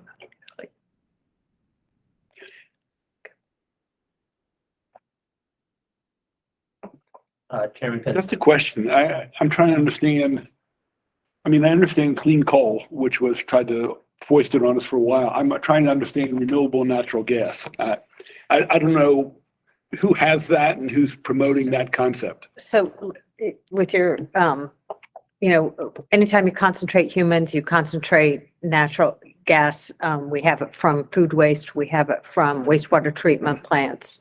So moving forward, and agriculture and humans, cities. Like methane. Yes, sir. Yeah. It would allow you to burn it there rather The than. highest and best use of methane. Methane might be a better word than natural gas. Good point. But But gas RNG, implies fossil. but RNG is an industry standard term, isn't it? Renewable. It was in the E3 studies, wasn't it? RNG.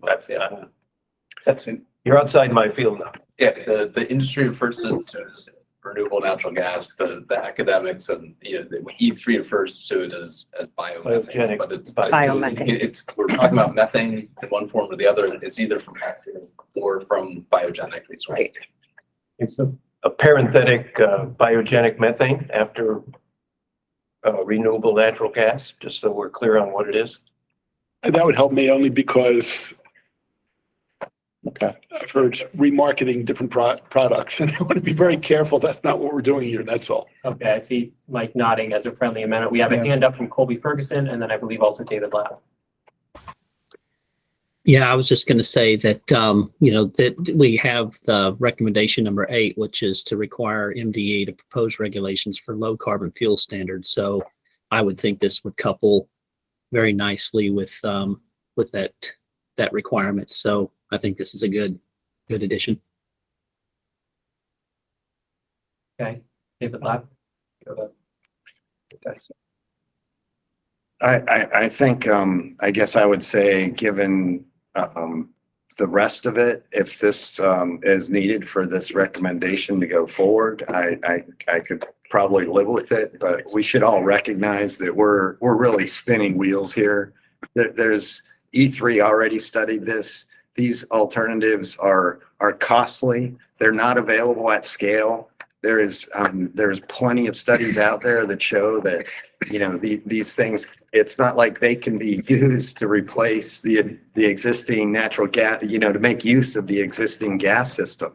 I mean, they're being used as a rationale and a justification for gas distribution utilities to continue their spending, which is what they're doing for their investors. And I don't, there's probably a perception here, I'm against the utilities and all, but we need the utilities, customers need the utilities.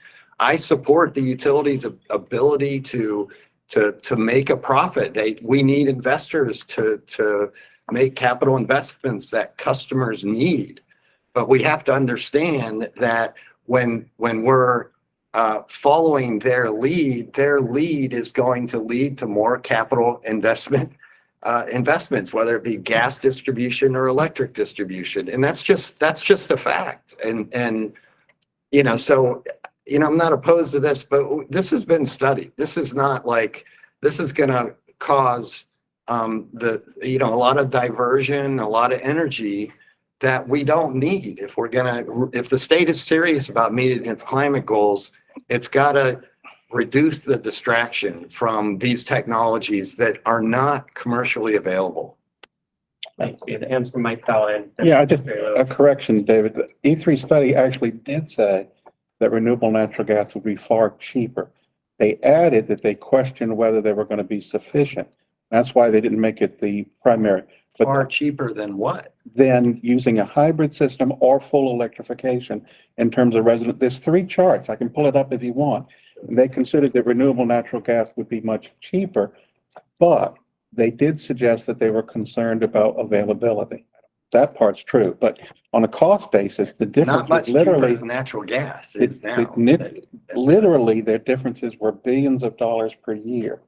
The problem is that we didn't include it in our recommendations last year because there are doubts about availability. The study also didn't account for the tens of billions, if not hundreds, that is being spent on the natural gas infrastructure. No, E3 included that. We can disagree about whether they were right, but this was the E3 report for MDE.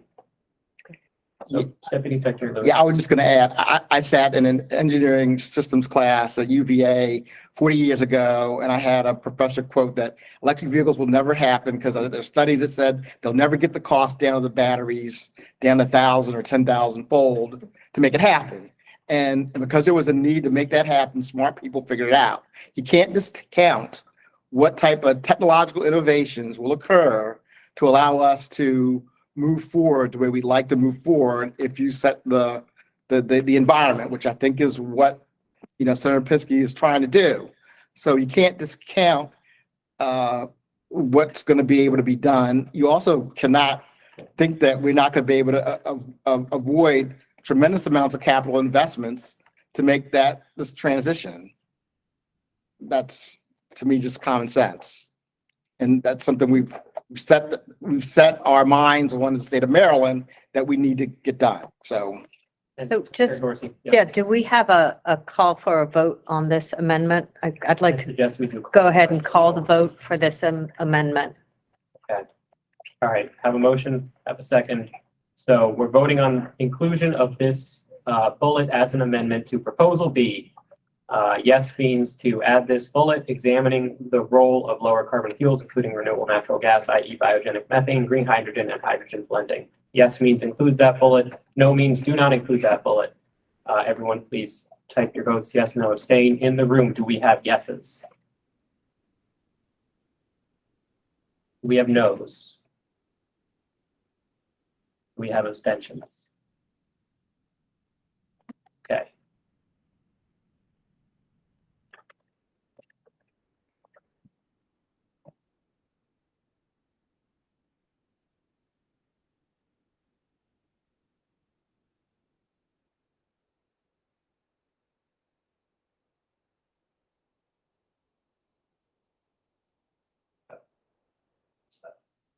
Okay, so the yeses have it. I believe 10 yes, 7 no, 3 abstentions. We'll get the final tally in the chat. Chris, I'd like to, with David's permission, call the vote for the proposed B. Entirety of proposed B as amended. Yes. Do we have a second? Second. Okay, so now we're voting on the entirety of proposal B to include in the draft report, subject to your approval in hopefully the next hour. Yes means include proposal B, no means do not include proposal B. Please, let's add a chat there just to break the things. Mark, please vote in the chat, in the room for the entirety of proposal B. Do we have any yeses? Okay. Do we have no's? Do we have any abstentions?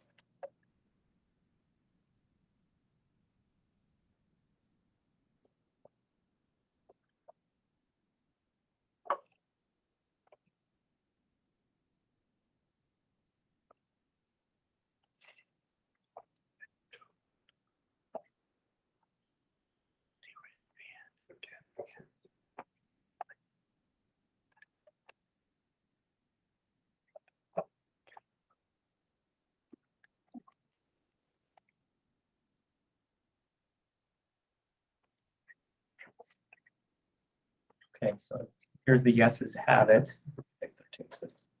We'll get the final vote tally in the chat.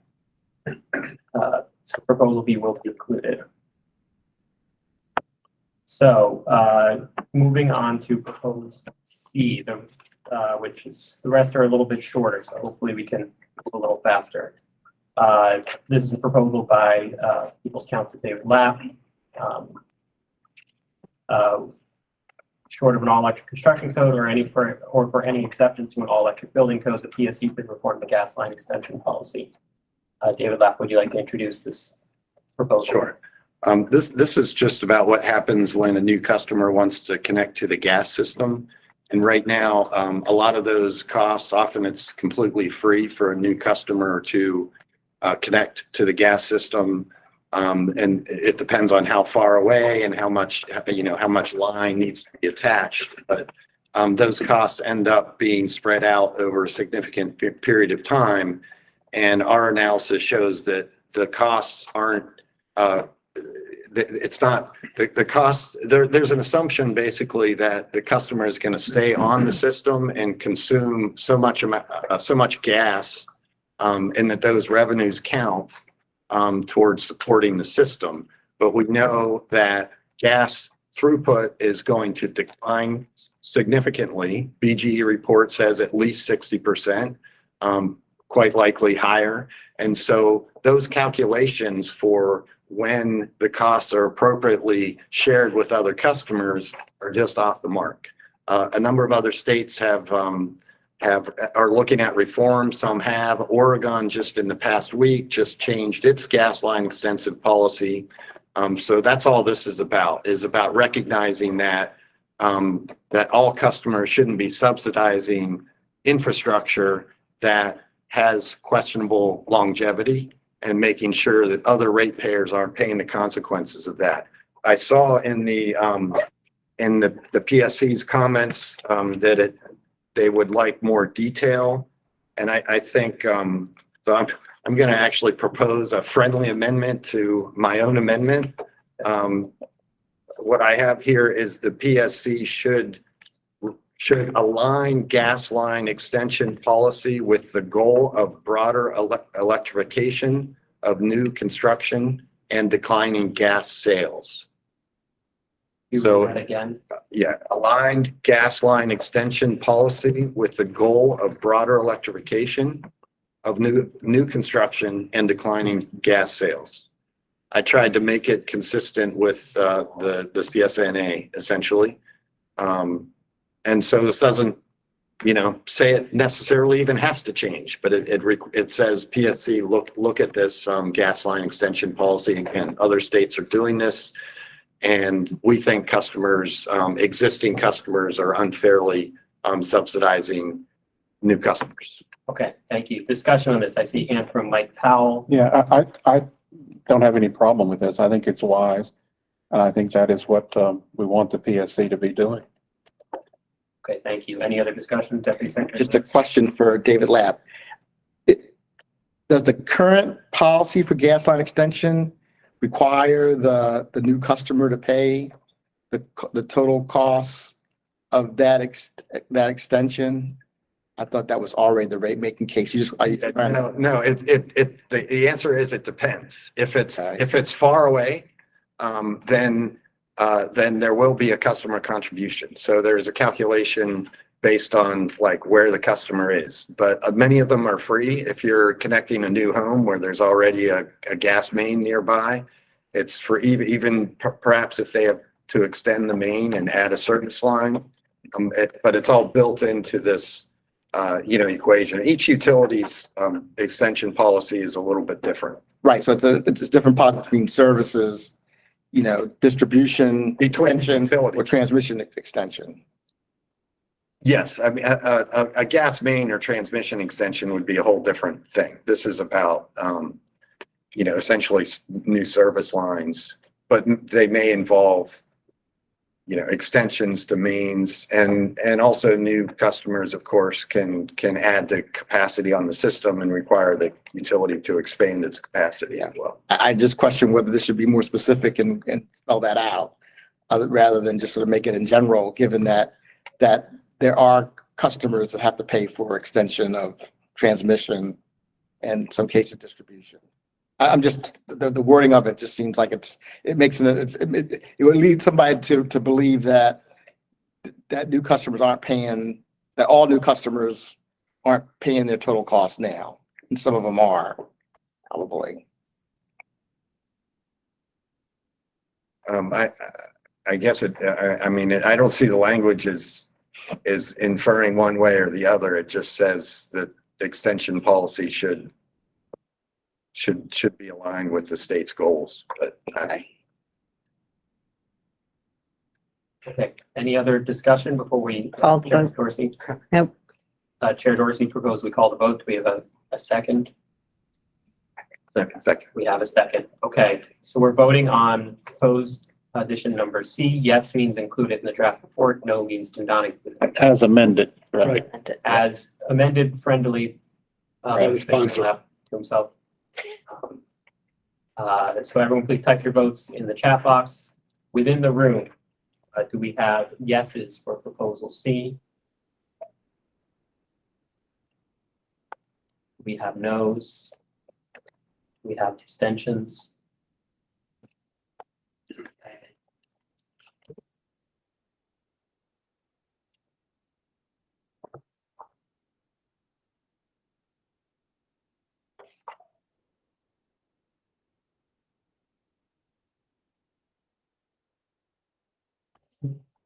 Okay.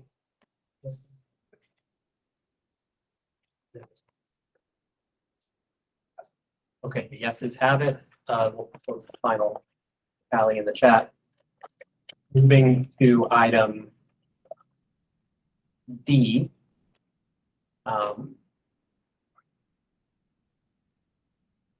Proposed by David Lapp, the General Assembly should end the policy set forth in Public Utility Article 4-210 that has the express purpose of, quote, accelerating gas infrastructure, end quote, investments, and authorizes the PSC to provide expedited recovery from customers of such investments.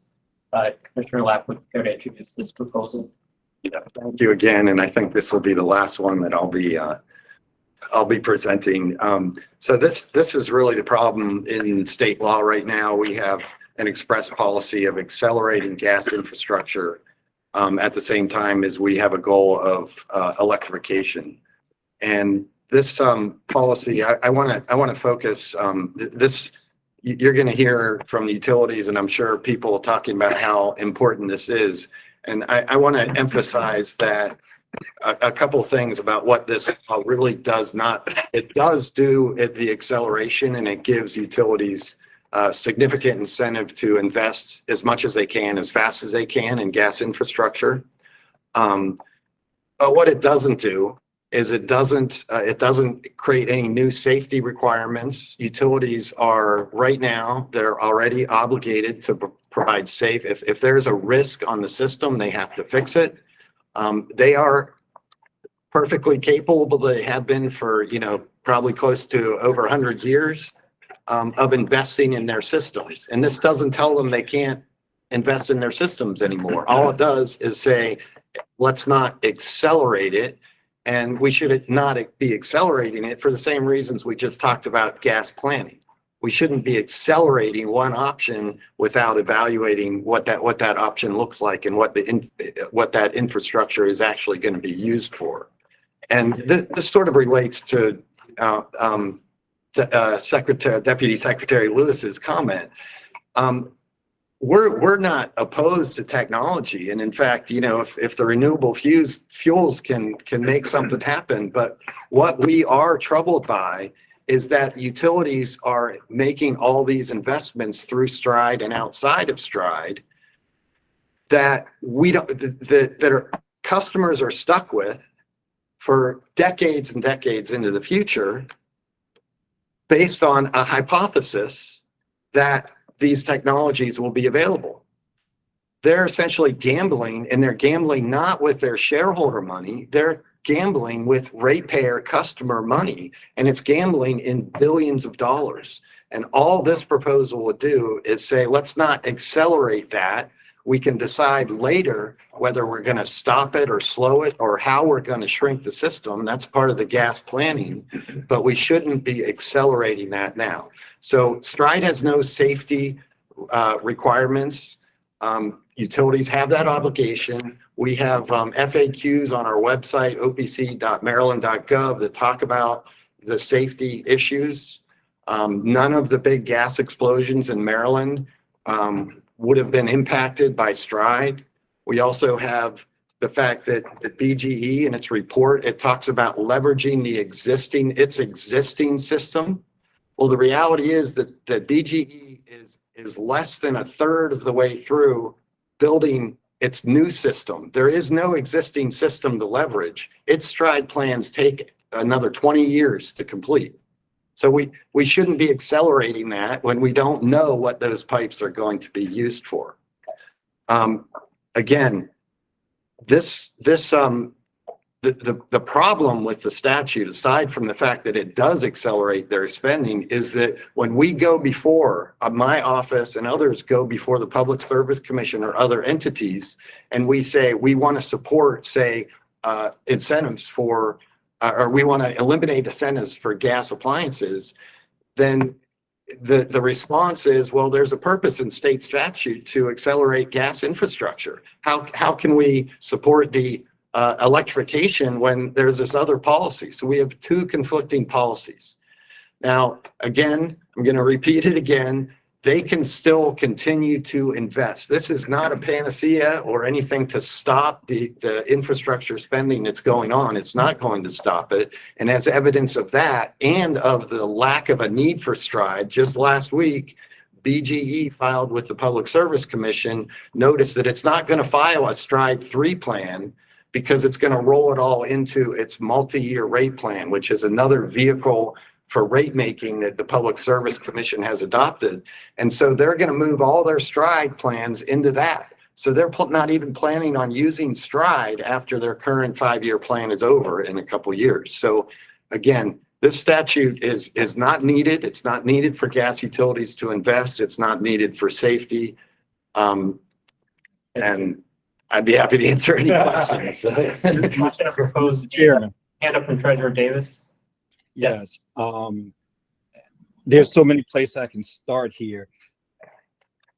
First of all, if we're listening to Mr. Lapp's testimony, I didn't hear much discussion about climate change as it relates to this. What I have before me, if you all can see this dates all the way back to 2013. This is the People's Council's testimony on the bill.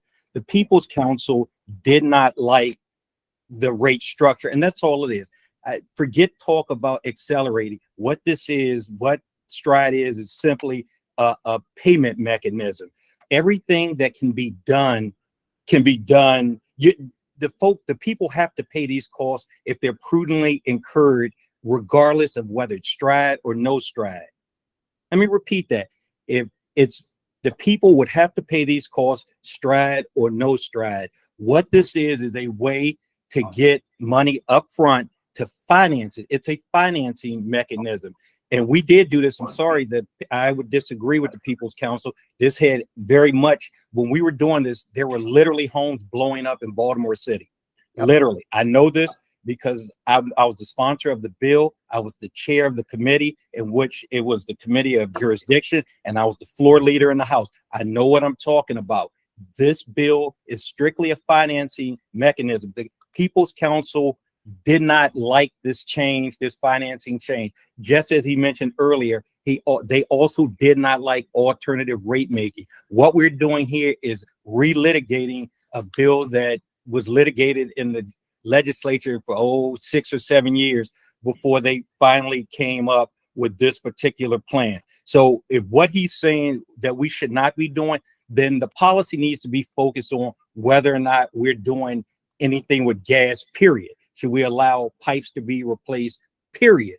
This amendment goes to how it's financed, which is secondary to whether or not we should do it at all. So again, anybody that needs to see it, this was from the Public Service Commission. They had a 6-page document with, not the Public Service Commission, the People's Council. They had a 6-page document with 11 points. Every single one of their points address why we did not need this financing mechanism. Not one point talked about climate change or anything of that nature. All we're doing, folks, and I'll leave it there, is relitigating something that the People's Council did not like in 2011. They did not like in 2012 when we finally passed it in 2013. And by the way, it was just for 5 years. It came back up for reauthorization by Baltimore Gas and Electricity. And when I asked the Public Service Commission at that time, had there been any complaints about this, they told me no, and that included from the People's Council. So I think this, to be honest, in the legislature, I think this whole recommendation is going to generate a lot of discussion. What we don't need is to generate discussion on something that doesn't deal with climate change, but rather the People's Council's position on a bill that they lost numerous times in the legislature. Okay, so we have hands up. I saw Deputy Secretary Lewis first, and then Director Tong, Mike Powell. Did I see David Smetic? No, okay. And then I'd like to just do a quick time check. We're now officially in overtime. We had scheduled an additional hour. We are going to use it. And we have a lot left on the table, so encourage brevity on everybody's score. So Deputy Secretary Lewis. Yeah, Secretary Davis said what I was going to say way more eloquently. There was a reason why this happened, and it has a lot of issues tied to equity that we just can't gloss over. Also, to David Lapp, it talks about accelerating recovery from customers of such investments, which also could have equity issues that are unforeseen. So that's why I'm not supportive of this one. Director Tong? MEA actually, I would like to put a motion on the floor to delete this particular item D. That was in our amendments, proposed amendments. I agree with the Deputy Secretary. I don't think I could say it any more eloquently than the Treasurer did, because he's the one that was there and was pushing this through. Mr. Lapp talks about explosions that happened, but what about the explosions that were prevented? I mean, taking safety out of natural gas, whether we continue with natural gas or not, but taking the safety part out of it. And it doesn't specifically talk about safety, but a lot of these old lines have to be replaced with new lines. This is the way it is in order to have safety occur. And without this particular program, the acceleration part was to get the utilities to do this a little bit faster so that we wouldn't have explosions or as many explosions. So, I don't think I could really build on much of what the Treasurer said, because he hit the nail on the head on what this program was there for and why it's there. And so MEA moves that this item D be amended out. Thank you. We'll be calling question on it shortly. Okay. So I suggest we get through the hands in the queue and then do that. So Ann Lindner and then Mike Powell. Yeah, thanks, Chris. I just want to sort of continue the theme here of unintended consequences and point out for folks that the reduced methane emission assumptions in the E3 study that was done for the state last year assumed the STRIDE program would remain in effect. So I think before we sort of go down the path that's proposed in number D here, that we need to understand the impact on Maryland's emissions reductions goals on the distribution system. And I think we certainly need to consider other alternatives before we're recommending this type of proposal. Thank you. Thanks, Ann. Mike? Yeah, I mean, much of what the treasurer said, I was going to say. I mean, I've never been a big fan of STRIDE, but the concern, and I would add to this, is this doesn't distinguish between investments to extend the gas system versus investments to fix the gas system, to reduce leaks or increase safety. And I checked last night BGE's capital investments, and only 16% of the money they're spending on the gas is for extension. So you're talking about the entire rest of this money and financing that they use to fix leaks and improve safety would be banned by this. And so I think it goes too far. If there was some effort to address, you know, what we would do to finance new service to someone, that's different than this. But this to me puts us at risk. Okay, thanks. David Smetic, and then I don't know if we had a hand from David left, but I suggest we call the question. Call the question this weekend. Thanks, Chris. I will be brief. I'm struggling with this one from the perspective of Treasurer Davis's history with this is clear and evident, and I appreciate the perspective, Mr. Treasurer. It's very helpful. I think that what you were speaking to and what this group needs to think about in context of this proposal D, whether or not it's adopted now, is how are we investing the ratepayer dollars, the tens of billions, hundreds of billions of ratepayer dollars that are moving toward the gas infrastructure system through the STRIDE program and other investments? And should we be doing that at all? And are there programs within STRIDE or other that we should be having at least kind of testing available to recognize if the better investment is for electrification and decommissioning of the system rather than investing to extend or maintain it? The safety concerns I was a little confused between the debate here because I think Mr. Lapp said that this doesn't impact the safety requirements on the gas utility still exist. So I'm a little confused by that argument in full transparency, but I think we really need to be looking at this program.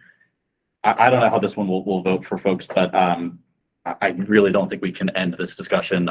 Maybe today we will, obviously, but this is a key issue for us moving forward, and the General Assembly needs to continue their work on it as well, from my perspective. But I appreciate the comments, Treasurer Davis. It was very, very helpful background. Thank you.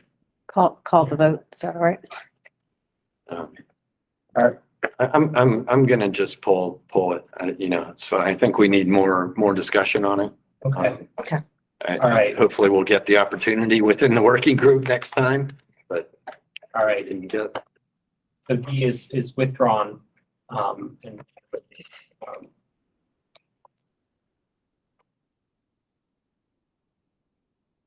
That should not be read to agreeing to a number of the comments that were made, which I could. No, and if I could respond to. If I'm still on the working group, I'll try to make sure it gets considered next year. Yeah. Okay, thank you. So now, proposal E, this is from David Smetic. Recommendation, General Assembly should authorize MDE to develop a zero emission standard for space heating and water heating equipment. David, would you like to introduce this proposal? Yeah, thanks, Chris. Appreciate everybody's attention to this one. I do think this is one of the critical opportunities for us to achieve some of the targets within the Commission's recommendations, as well as the state's Greenhouse Gas Reduction Act. Again, the plan that was, again, for the previous goal, which was weaker than what we now have in the Climate Solutions Now Act. So this is to encourage and have the General Assembly direct MDE to authorize and develop a zero emission standard for space and water heating equipment.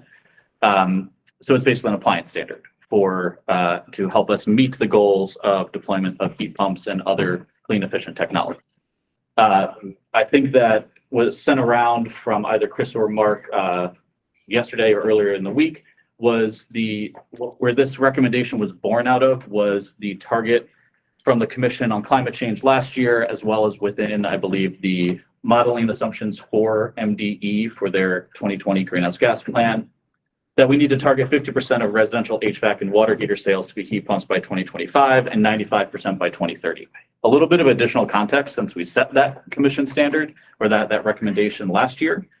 The International Energy Agency has done updated analysis on their heat pump and their net zero emission standard. They bluntly say more efforts are needed to develop more heat pumps. Their actual recommendation by which we need to meet global net zero emission standards by 2050 has the end of sale of new gas boilers by 2025. That's in 3 years. That's a lofty goal. Further, today, even this morning, I haven't read all 100 pages of it yet, but I've looked at some of the coverage in the executive summary. The Global Alliance for Building and Construction, which is a part of the UN Environment Program, released their global status report for the building sector decarbonization efforts, and we are woefully behind and inadequate in meeting those targets. They very clearly state the need for the movement away from fossil fuels and fossil fuel appliances and the electrification of the building sector, especially in developed economies like the US. This is one of the leading emerging policy tools that other states and other nations across the globe are adopting in various forms of setting standards by which we will have zero emission or close to zero emission standards for those big appliances within the building sector. I know there's a lot of discussion that will probably come up from this one. It was discussed very heartily within the mitigation working group. I respect that process. It was a very, very narrow vote. And I think that there was a lot of some of the pieces that I mentioned earlier from the IEA, Global Alliance for Building Construction, et cetera, were not available for the mitigation working group at that point. The other piece that I would highlight is a lot of this was the discussion that I remember from the mitigation work group was around the move that California has made to adopt this standard and move forward with this kind of policy. That is a good marker for us because, again, we have a stronger 2031 climate standard than California. So we need to be thinking of these kinds of policies. And there are other states besides California that regulate emissions from appliances. Texas and Utah also regulate emissions from appliances. This isn't just our West Coast friends that are working on climate doing this kind of work.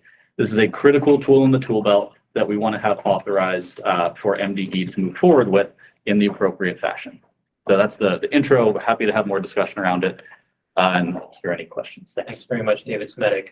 Discussion of proposed item E. I see Mike Powell's hand. Yeah, I mean, I've got a number of problems with this. We just last year in the Climate Solutions Now Act adopt schedules for what to do with buildings. For example, that called for 20% reduction compared to an average building by 2030. And now we're suddenly saying reaching 95% by 2030. It also recites an incentives through the Inflation Reduction Act, et cetera, would pay for this. But the Inflation Reduction Act limits the cost to $2,000 that it will provide. And we've had Colby mention earlier, what is it going to cost him to retrofit his system? Well, $2,000 won't cover it. So I think looking at this and saying that we can throw out everything that was so hard fought last year and that is under process, is in process and ongoing for building. I just can't support throwing all that out and throwing out something that it's totally different than what we worked out.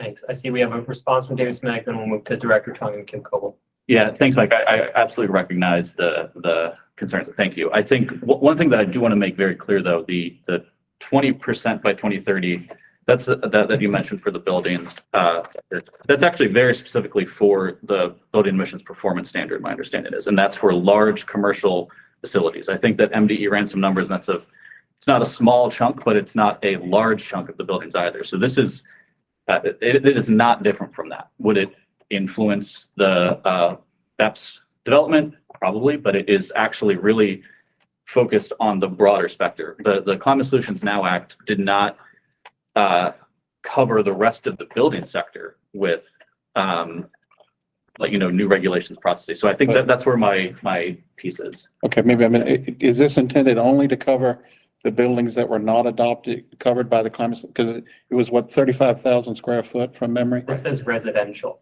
Right. Okay, but multifamily would be, did you intend not to cover the 35,000 and above multifamily?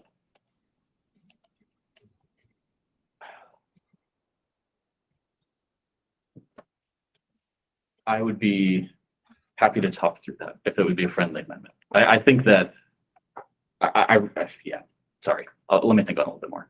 Okay. Not a full response, I apologize. Yeah, no, it's because that's a big concern of mine is the overlap. And if it is intended not to cover the things that we already addressed, I have to read it, but I might feel differently. Yep. Director Tom?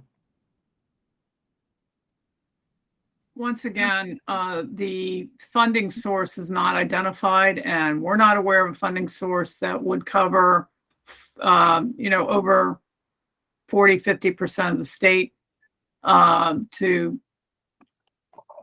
convert. And that's the incremental cost of replacement. We have no idea whether or not that's going to save electricity or not. What about generators and their emissions reductions? That doesn't seem to be put in here. We don't mind having setting targets, but setting a standard is a whole nother ball of wax, and so we've got some problems with that. And I think what Mr. Powell said and others, we really have to think about the impact on low-income folks, multiple housing units, which a lot of them tend to be lower income folks. The federal dollars just aren't going to support this. So we just wanted to, we do have some changes that we proposed. I do move that they be entered for consideration. But that is sort of where we're coming from on this. We don't have a problem with looking at enhanced targets. We want to just make sure there's funding, as much funding as possible. I mean, my agency does this. We've got a lot of funding to try to do some of this. We don't have nearly enough money through RGGI. There's not going to be enough through the federal government. We just, if the money's there, it'd be great. But unless we identify sources of funding, I just don't know how to go forward with this. So we're not saying no because there's no funding here, but this isn't well thought out, I don't think. We have hands up from Kim Coble and David Lapp. Then I suggest we turn to the proposal from Director Tung, if everyone's amenable. Kim Coble, Co-Chair Kim Coble. Thank you, Chris. Yeah, I feel like I might be misunderstanding things. Secretary Tung made the point that funding mechanisms need to be identified, which is exactly what it says in the last two sentences. Incentives provided through federal IRA programs, the Empower program, other incentive programs should cover all or most. Additionally, the task force should evaluate what, if any, additional state support would be required. So I think she's making an excellent point that is actually addressed in this proposal. The other is I would support the concept of having this not apply to the 35,000 square feet and up buildings, given that those are in Climate Solutions now. But just to clarify, below that are not covered. So this is addressing an issue that was not addressed in Climate Solutions now, and I am in support of it. Thank you. Any other discussion before we turn to David Lapp and David Smitty? Yeah, I want to, share some of those concerns about funding and Empower costs. At the same time, we need to recognize that gas system costs are going up. Gas system delivery costs have more than doubled over the last 10 to 15 years for Baltimore Gas and Electric. And if you look at the projected spending, they are going up, commodity prices and people, and electrification is already happening to some extent. The latest census data for Maryland shows that gas is starting to lose market share over from 2010 to 2020 to electrification. So this is happening. So the customers who are left on the gas system are going to be affected significantly. So we need to have something like this. We need to talk about funding for different ways of funding and additional state support, because this can't all happen, as I think some of the commenters say, through Empower. So I very much support this amendment. I think it's good for residential customers. And just to look at the language, it just says that MDE is authorized to do this. So it doesn't require MDE to do this. It just says MDE can do this. And so it puts that in the law, and that could take some time to happen. So anyway, we think this is a great. Could I suggest a friendly amendment? Because the problem I had is I read should cover all of most as a statement of fact. I understand Kim's point that really it's you should do it. If we said the language to say should be adopted to cover all or most, then I don't have a problem with that. It's just the concern I had is it doesn't currently cover it. But if you want to make a recommendation that incentives be adopted, that solves that issue for me. And then the only issue I'd have is what Kim and I had commented about, not apply it to buildings over 35,000 square foot, because we already have I'm already giving seminars on how people to do that, right?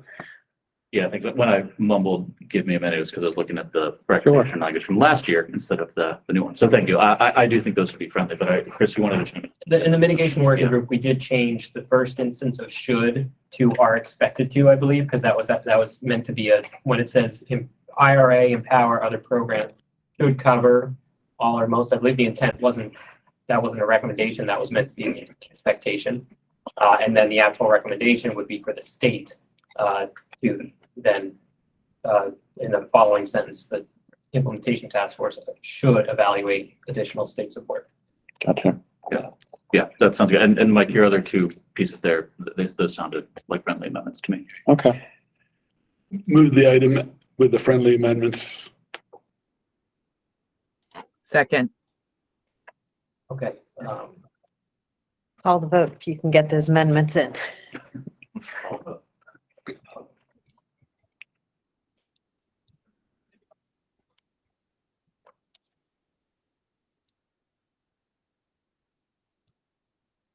Am I capturing this? The part about basically only covering buildings not covered by BEPS, Written again. or systems. Yeah, I think that does it. The 35,000 square foot.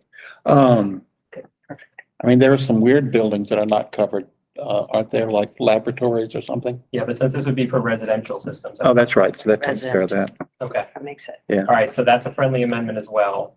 So call the vote as amended. So we have a motion to vote on this. We had a long list. True. That is true. Do we have a second? Second for the vote. Anybody? Okay, we have a second. So the motion is to approve proposed item E as amended on the screen for inclusion in the report. Everyone online, please type your vote. Yes to include this. No, not. What does it mean? Do not include this. In the room, do we have yeses for proposed item E? Okay. Do we have no? Do we have abstentions?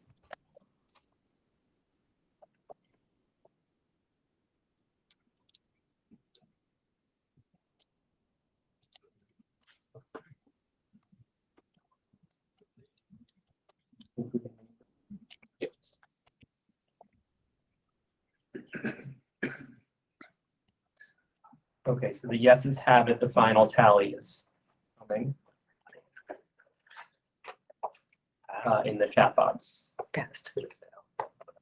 Okay, so we're running a little short on time. What I propose we do is there's one more new proposal. It was between meetings proposal from Mako Proxy. I suggest we save that one for the end. We move now to the science and technical Don't forget T-Rex. recommendations, and then we'll come back to T-Rex. Okay.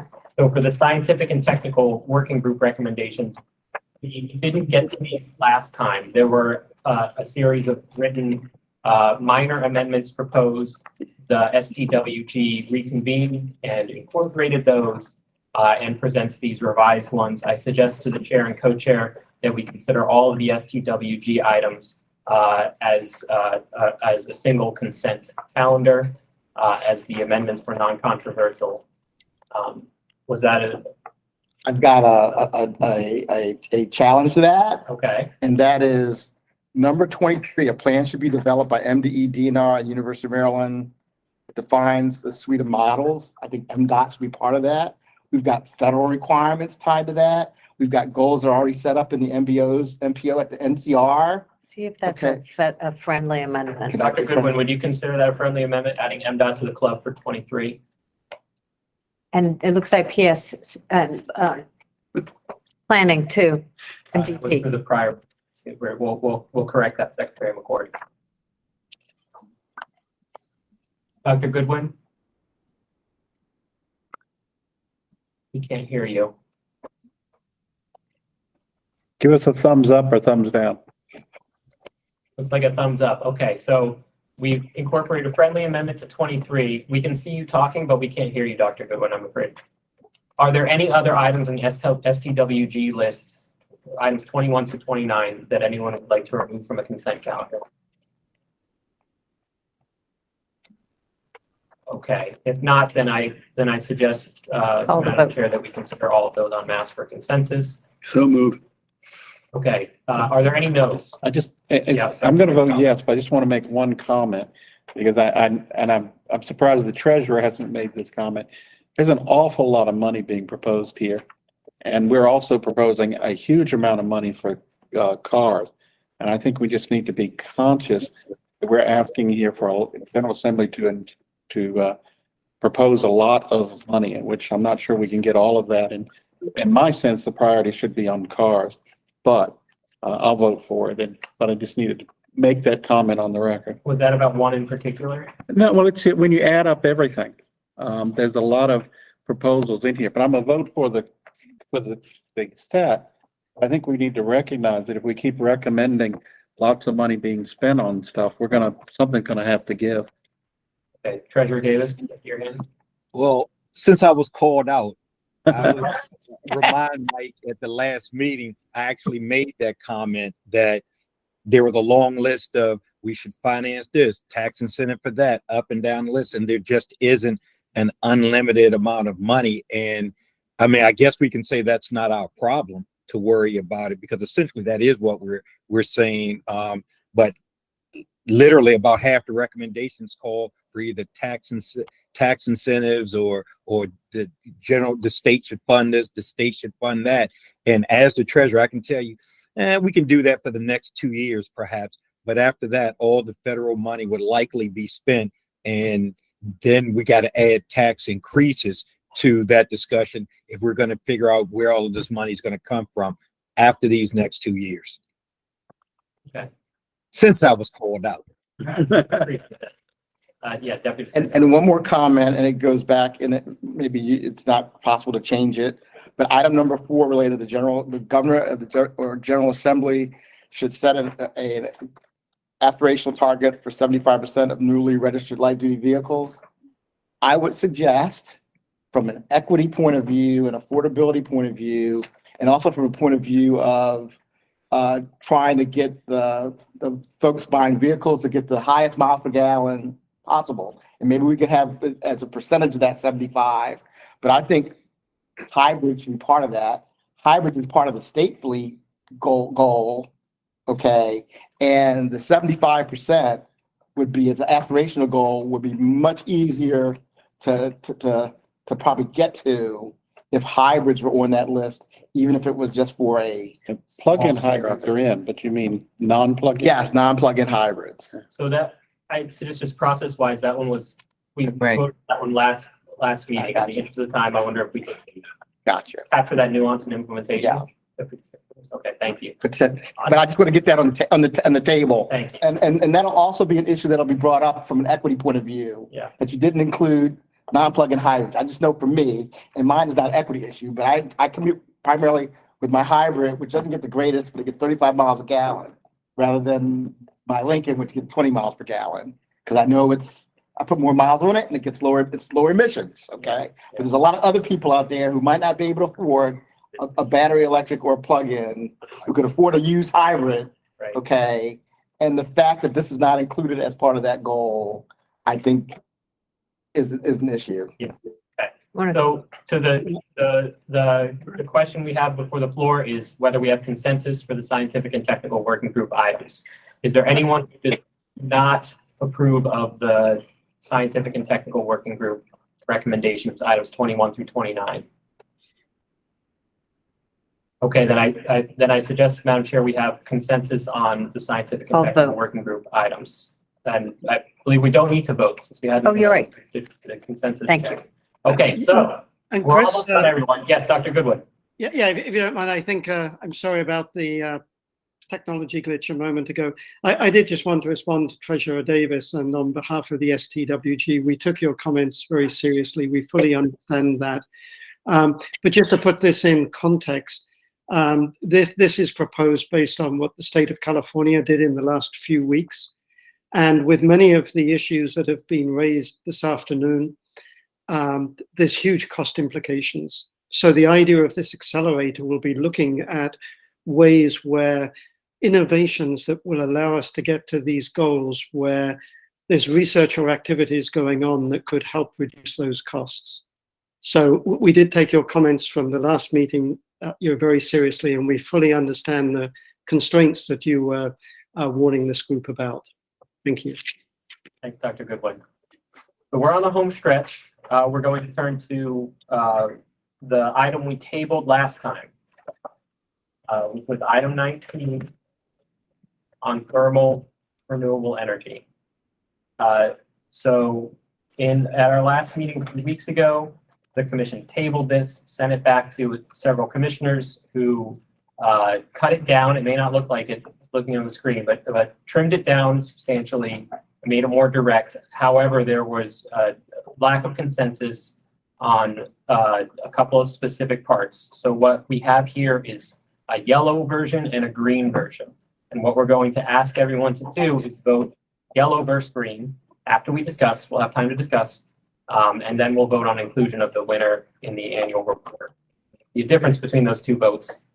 Can you blow it up a little bit? Yeah, so I'll zoom in. So this recommendation, I don't know, Mark, would you like to give us the summary of, and then we'll hear from the commissioners on yellow versus green? So in last year's commission report, the report called on the MWG to launch a subgroup looking at biomass to energy and make recommendations, adjustments to the state's thermal renewable energy credit or TREC program. So over the course of this year, subgroup had a number of meetings on this subject, supported by a lit review, scientific lit review.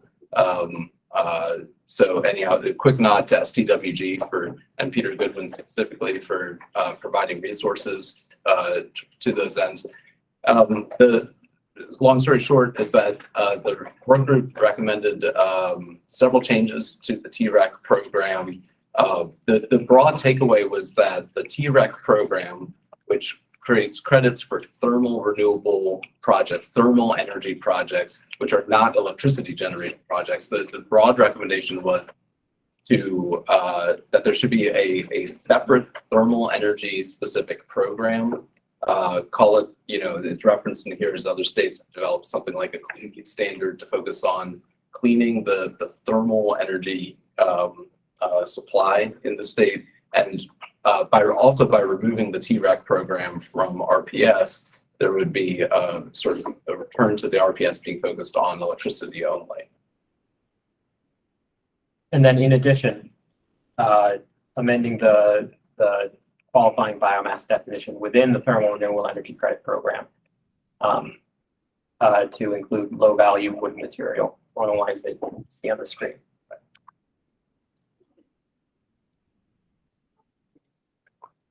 And I see, thank you, Secretary Hadaway-Riccio. So Secretary Hadaway-Riccio and David Smetic, two commissioners, discussed offline different options. And we're bringing those two options to the commission here.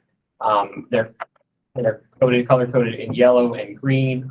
If I could just, sorry, Secretary Hadaway-Riccio, just give a quick take on the difference between the two. Under the yellow version, there's language about prioritizing clean heating solutions that are not associated with on-site emissions. For example, electricity systems in the description of the purpose of the new thermal energy program. And also under the yellow version, effectively the change in definition to qualifying biomass would come with that new thermal energy program. Under the green version, that change to qualifying biomass would happen sort of right away before the new thermal energy program takes effect, since it would take several years. And so those TRECs would still be available within the RPS.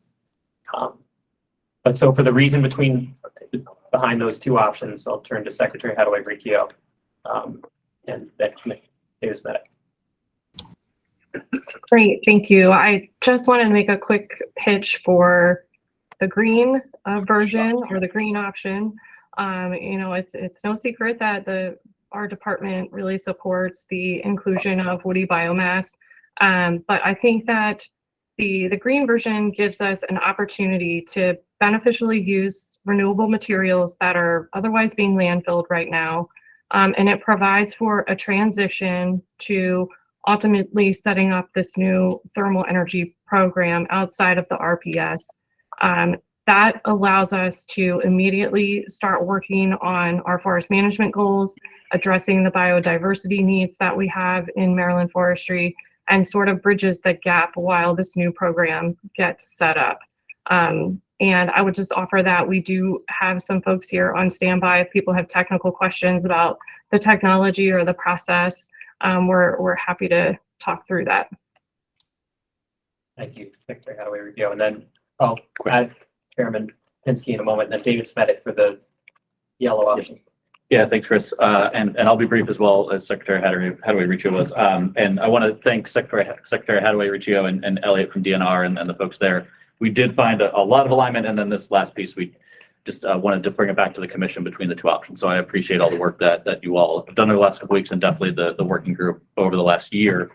On the yellow version, the two primary pieces that I wanted to highlight, I think that the first one in terms of order here, the prioritization of clean heating solutions that are not associated with on-site emissions within the development of the new clean heating standard. I think that's in line with, again, the state's greenhouse gas reduction plan that was developed, as well as the Commission on Climate Change's work to prioritize efficient electric appliances, as well as the Climate Solutions Now Act, which again sets a direction for large electrification throughout the sector. So that's why I wanted to keep that consistent with the efforts within that space. And then the second piece, I don't think that we need to have additional thermal recs added to the RPS right now. That was my main objection to the recommendation last year as well. I think if we're developing a program that is separate from an electricity-based program, that's the best way to go forward. I am concerned about the transition period, as it was referred to, because it's not a guarantee that the second program would actually be developed. It would take a long time, and it would continue to kind of depress the overall number of wind and solar and other clean energy recs that are associated with the RPS should that thermal rec program continue to grow. So those were the perspective that I brought with the yellow pieces. But again, want to thank DNR for the conversation over the last couple of weeks. There we go. Okay, thank you. So we have a hand from Senator Pinsky, and we also have our DNR support standing by to speak as well. I have a question for clarification. I think I'm leaning towards the yellow, but how much worth of recs are we talking about? And is this new money or is it coming from the RPS? There are a lot of things we want to do as incentives, whether it's wind, solar, et cetera. I have so far been convinced this should go to the top of the list. So I need to understand the breadth of money we're talking about and whether this is new money or it's redirected money from other set-asides in terms of our energy policy. I don't know who can answer that. So the RPS is it's a regulation that applies to electric utilities. So the electric utilities have to purchase the credits. And so effectively that's money coming from electric ratepayers as the utilities recover the cost of credit purchases. So under the new program would come from a different source. It's, I guess, to be determined how exactly that regulation would work, but a clean heat standard would theoretically apply to not the electric utilities and the electric ratepayer, but the heat supply system. So any TRECs right now are paid for by electric utilities who buy the credits and use them to comply with the RPS. So by moving those to the heating program, I guess that funding destination would move to a different program, and then the electric utilities would purchase RECs from electricity generation instead. I mean, I hate to call it potential liability, but I'm trying to get my arms around conceptually. I mean, this is pretty new to me and I'm not an expert in it. I don't know what ballpark we're talking about of the value of the RECs we're potentially talking about. Yeah, that would depend on how the program's structured and how stringent and ambitious it is. Right, which gets back to the yellow or the green. The green says we start paying out money pretty quickly, even before all that's defined. So it seems to me, and again, somebody should correct me if I'm wrong, that we start paying out money on the green without having a clear, defined program. I think under green, well, go ahead. So hi, I'm Dr. Ann Hairston Strang. I'm Deputy Director for Maryland DNR Forest Service and I've been working with Elliot and Dan Ryder in our utilization program on these issues. Thank you. So, hope to answer your questions. Basically, what we're talking about for the woody biomass is a really small part. We have analysis that very clearly shows that the amount that would be even viable for wood is not at a rate that's going to threaten progress in solar or wind. Can you put a dollar sign on it? I don't know that I can put a dollar note on it, but there was materials provided to the subcommittee that we can follow up with. And it was, clearly not something that would detract from progress in solar or wind. And I believe the proposal for woody biomass caps anything at 5% of a market in any case. Where is that? That 5% language? It's not in. It's in some of the, I think, the details that are no longer in the, but is the, clearly in the intent and in the discussion or what might follow if such a proposal were adopted. Okay, thank you for the answer. It helps. Given some lack of information, I would tend to support the idea of doing yellow and seeing how that develops. Alpha, see it. Okay. Dr. Campbell, Elliot?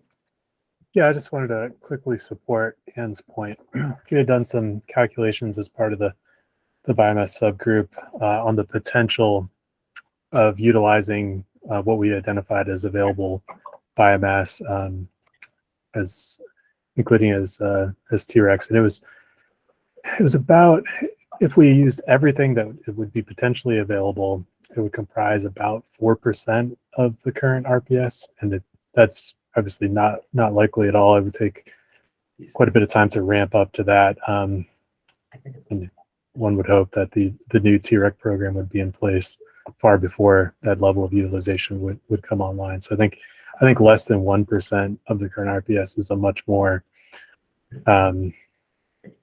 reasonable assumption to make in the near term. With respect to time, Yeah, just real quickly, because I'm not sure about the grammar here.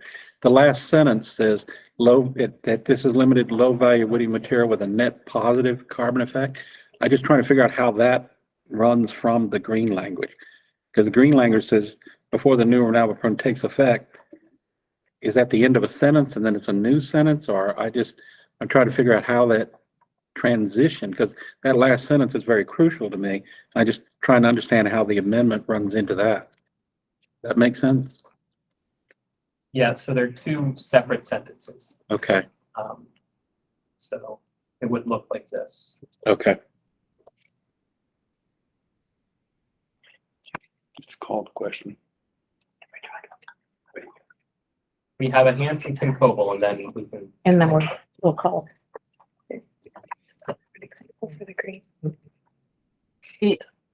Is there any, I'm looking for a compromise here and wondering if we accept the top yellow with the prioritization of clean heating solutions, and then the B on the T-Rex. Does that split this situation enough? I mean, I guess what I'm thinking is that, the benefit of the RPS is to really advance renewable sources, clean sources, right? Well, we all know that that's, The diversity pardon? and diverse solutions. She said, Okay. and diverse solutions. Okay, I'm not sure who's speaking, but that sounds great too.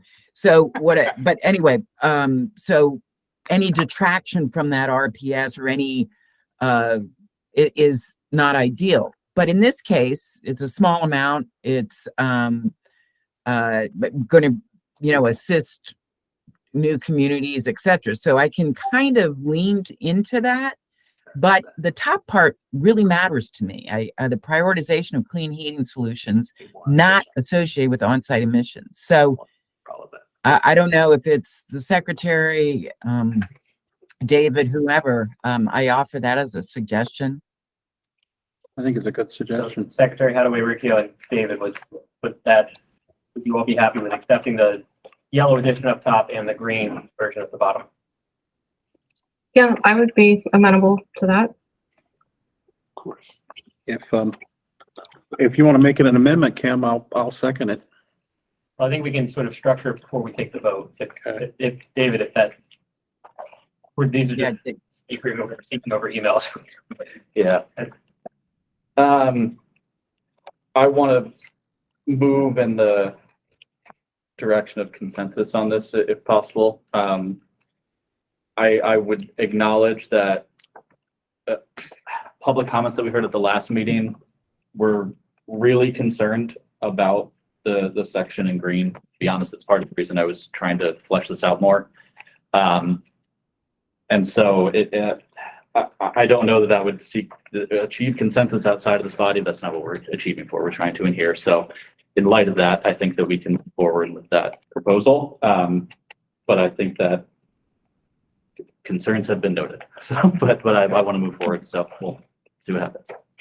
Okay, appreciate that, David. So then what we'll be voting on is including proposed item 19 with the prioritization language up top and the green description below of the timeline in which the two things happen, showing that the qualifying biomass definition would take effect right away, and then the T-Rex would also take the program.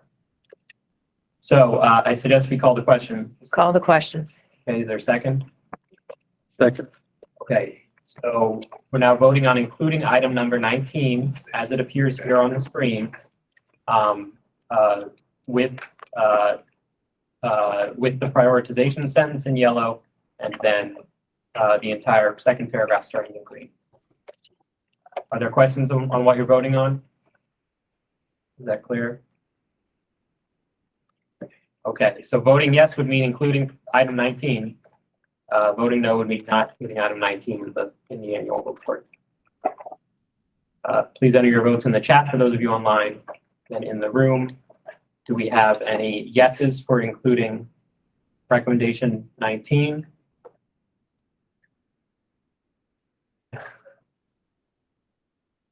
Okay, do we have any noes? Do we have any abstentions? Okay, we'll tally.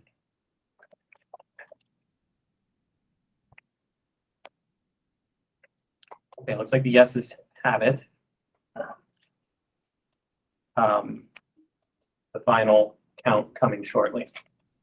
Okay, so the one remaining item was. Mr. Chair, before we leave that, Yes. in Jurassic Park, when they unleashed the T-Rex, I think they did a lot of damage. So I'm hoping we don't replicate Jurassic Park. Yeah, we don't want to do that. Considering my opening argument for. Well needed levity, thank you. Okay, so our one remaining item was a proposed addition from a proxy before last meeting that we didn't get to. An item that had been considered by the mitigation working group. I'd ask I guess I'll ask, I'm afraid I have to lean on you, Administrator Belton, proxy for Mako. Would you like to propose that the commission consider this? Item number F, the General Assembly should provide matching funds to counties to install systems to capture methane from landfills and wastewater treatment plants, and where feasible, use capture methane for on-site power generation. Just process-wise, if our Mako representative has not proposed to include this, I suggest we leave it out and move it to final report. I'm here. Hey, Administrator Bell. Great. So yeah, I certainly would like to move this. Okay. All right. So it's on the floor. Would you care? I know you weren't there for the last meeting, but would you care to offer an introduction to this item? Well, just I would ask a question first. Is there a Maryland Municipal League member of the voting body, is either today or currently named? Just curious. Motion will be next. They have money. Yeah, Michael Bibb, and I don't believe we have him today. Okay, well, good to know. So I would just add that this is, would be a terrific incentive to help local governments. And I wasn't here when this was submitted, but I would probably want to change the word counties to local jurisdictions to include municipalities as well as the counties. Wouldn't want to, leave them out just because their member isn't here. Okay. Okay, thanks. Is there discussion of proposal F? Well, going back to the treasurer's point of not writing blank checks, the cost just went up. It's not just counties, now it's municipalities. And it's an explicit amount of matching funds. I think that's an issue legislature can take up at some point. And I don't think we should start writing additional blank checks, with all due respect to the former secretary and his interests. So I'm going to vote no. Thanks, Chairman Pinsky. Colby Ferguson? Yeah, I guess I was just wondering why we're limiting it to only on-site power generation as the options. That this could be made into the green hydrogen or whatever we called that hydrogen source earlier. Probably even more valuable than making electricity with methane. So just a thought. I'd like to call the vote. Okay, we have a motion to call the vote. Do we have a second? Second. We have a second. So the vote before you is whether to include item F as a recommendation in the annual report. General Assembly should provide matching funds to local jurisdictions to install systems that capture methane from landfills and wastewater treatment plants, and where feasible, use the captured methane for on-site power generation. Yes means included in the annual report. No means do not. Please type your votes in the chat box. In the room, do we have yeses in the room? Do we have no's in the room? We have abstentions in the room. Okay.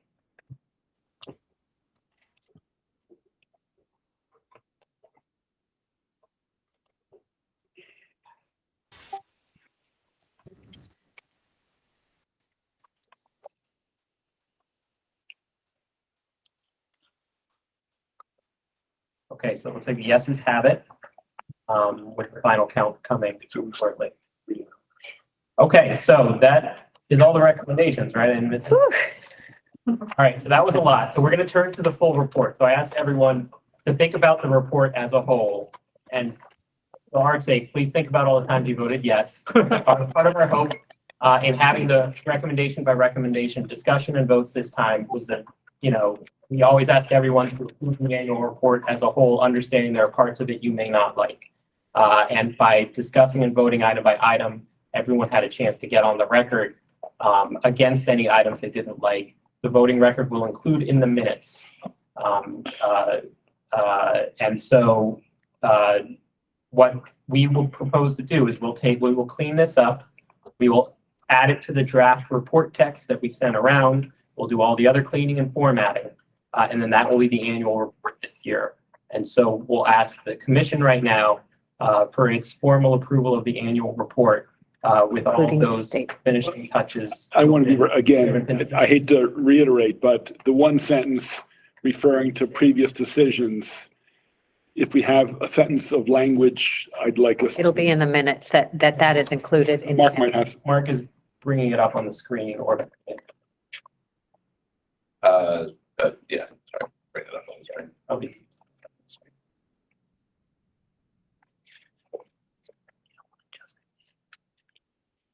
Thanks for the reminder, Chair. So this would be including in the 2022 annual report at the beginning of the recommendation section.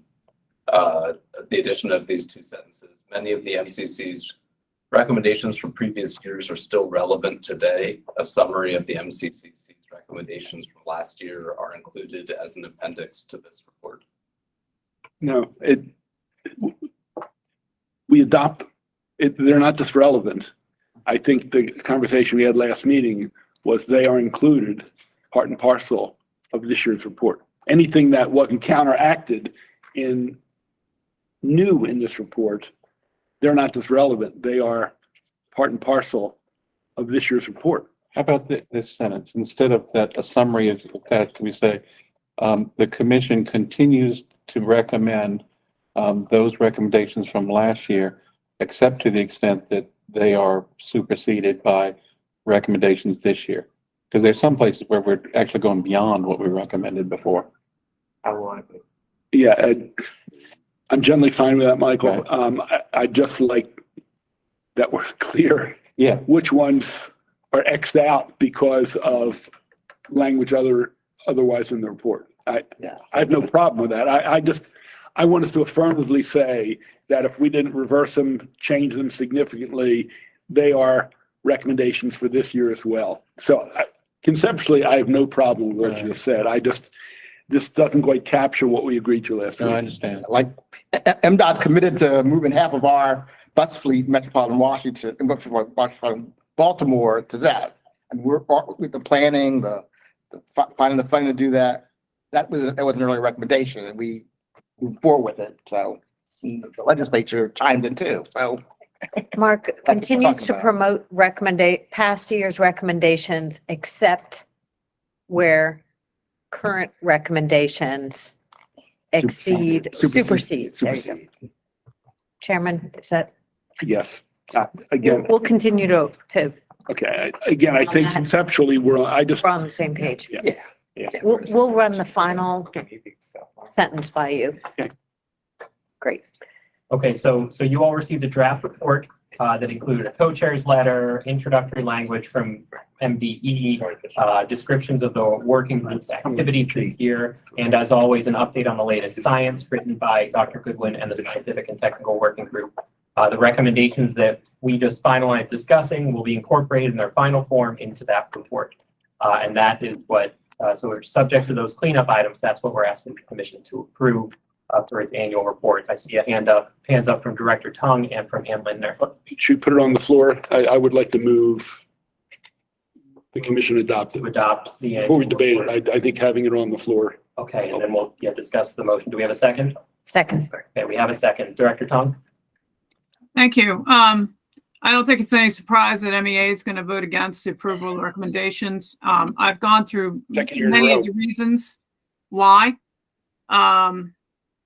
So, I think the equity part is huge, and how we're going to pay for it is huge. Many folks in this meeting have talked about the costs and how we're going to pay for this. I do want to point out, however, that, you know, MEA is very much in support of a lot of the recommendations, adaptation resilience working group, the science and tech working group, funding for electrical vehicle supply equipment for multifamily housing, funding for bike, pedestrian transit options, carbon capture, utilization, storage, to name a few. We also support pathways for natural gas utilities to adopt new fuels such as hydrogen. MEA supports the MCCC efforts to transition towards decarbonizing Maryland's economy. However, consideration of equity and achievability costs seem to be missing or lacking. So I think I'll end it there. Thank you. Thank you, Director Tomlinson. And Lindner? Yeah, thanks, Chris. And I appreciate your explanation of why we voted on things separately, but nonetheless, I'm going to explain my vote here. I think that, you know, globally, the report is something that we support. There are some recommendations that we have issues with, including some of the components of 14 and some of the components that we discussed in the OPC additions today. That said, you know, I think we are looking forward to being partners with the state and with all the stakeholders to try to come to resolution on how to address those concerns, whether it be in the legislative process or the regulatory process. And just really, really thankful for all of the folks who put in the hard work in the beginning to bring us this product to the end. So thank you. Thank you. Okay, any other discussion before we vote? Just to second Ann's point that I'll be voting for it, but that doesn't mean I support every recommendation. Secretary McCord. Yeah, thank you. I just wanted to follow up on something the treasurer said about worried about explosions. I sit on another commission that is concerned about the climate inside the classrooms for our children with the Interagency Commission on School Construction. In that role, I've been frustrated with the pace of efforts to provide air conditioning to students in our schools. Yet I've been somewhat tempered by the situation on the ground. I've learned it's not simply a matter of plugging in a unit, because every one of these classrooms that we have trouble with have bad wiring. And the bad wiring problem prevents us from fixing that climate situation in the classroom until all the wiring in the school is redone. I have concerns that the age of the wiring in many of the houses across the state, especially in Baltimore City, that if all of our gas appliances, water heaters, stoves, furnace, dryers were replaced by electric appliances, the wiring in the home is not going to be able to accommodate the loads and not going to be able to provide the power. And locally, we have issues, but nationally, local fire departments respond to an estimated average of 46,700 home fires involving electrical failure or malfunction each year. That's between 2015 and 2019. That's now the National Fire Protection Association. The Baltimore City Fire Marshal reported that between 2017 and 2021, the fire deaths by age of structure greater than 50 years constituted 53.5% of fires in 2021. I want to rush to make Maryland a leader in electrification. That means Maryland's citizens also become leader in home fire deaths and injuries. So we really have to pay attention to that piece of the issue. We have to figure out how rewiring houses is going to make it safer to move to electrification. It's a component that I don't hear much about, but I see it every month in my commission reports on the Commission for School Construction. I just wanted to bring that to everyone's attention, and we have to do it safely. When we get green, we have to be safe, or we will see smoke, and I don't want to see that. So thank you. Secretary McCord. Okay, if there's no other discussion, then we can vote. Commissioners and proxies, those of you online, please enter into the chat yes to approve the annual report with cleanup items that we discussed, and no to not approve the annual report. Within the room, do we have yeses to approve the annual report? Okay, thank you. Do we have noes? Do we have abstentions? Okay, thank you.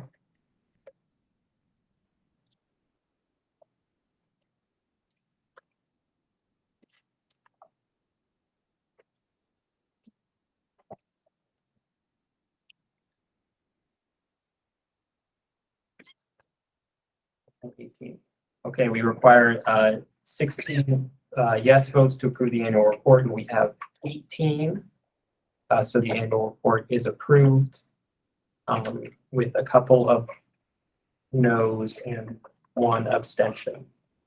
So, I'm sorry, 2 noes? 2 noes and 1 abstention. That's right. Thanks very much, everyone. Congratulations. Clean everything up, get you the final version, the General Assembly and Legislature. And then we'll see everybody next year to do it over. Some of us. Some of us, yeah. That's great. Okay, thanks for the extra 3 minutes, Madam Clerk. Yeah, call the close commission. Thank you, everyone. Thank you so much for this very informative debate. Appreciate your time and your expertise. Thank you. Thank you. Everybody.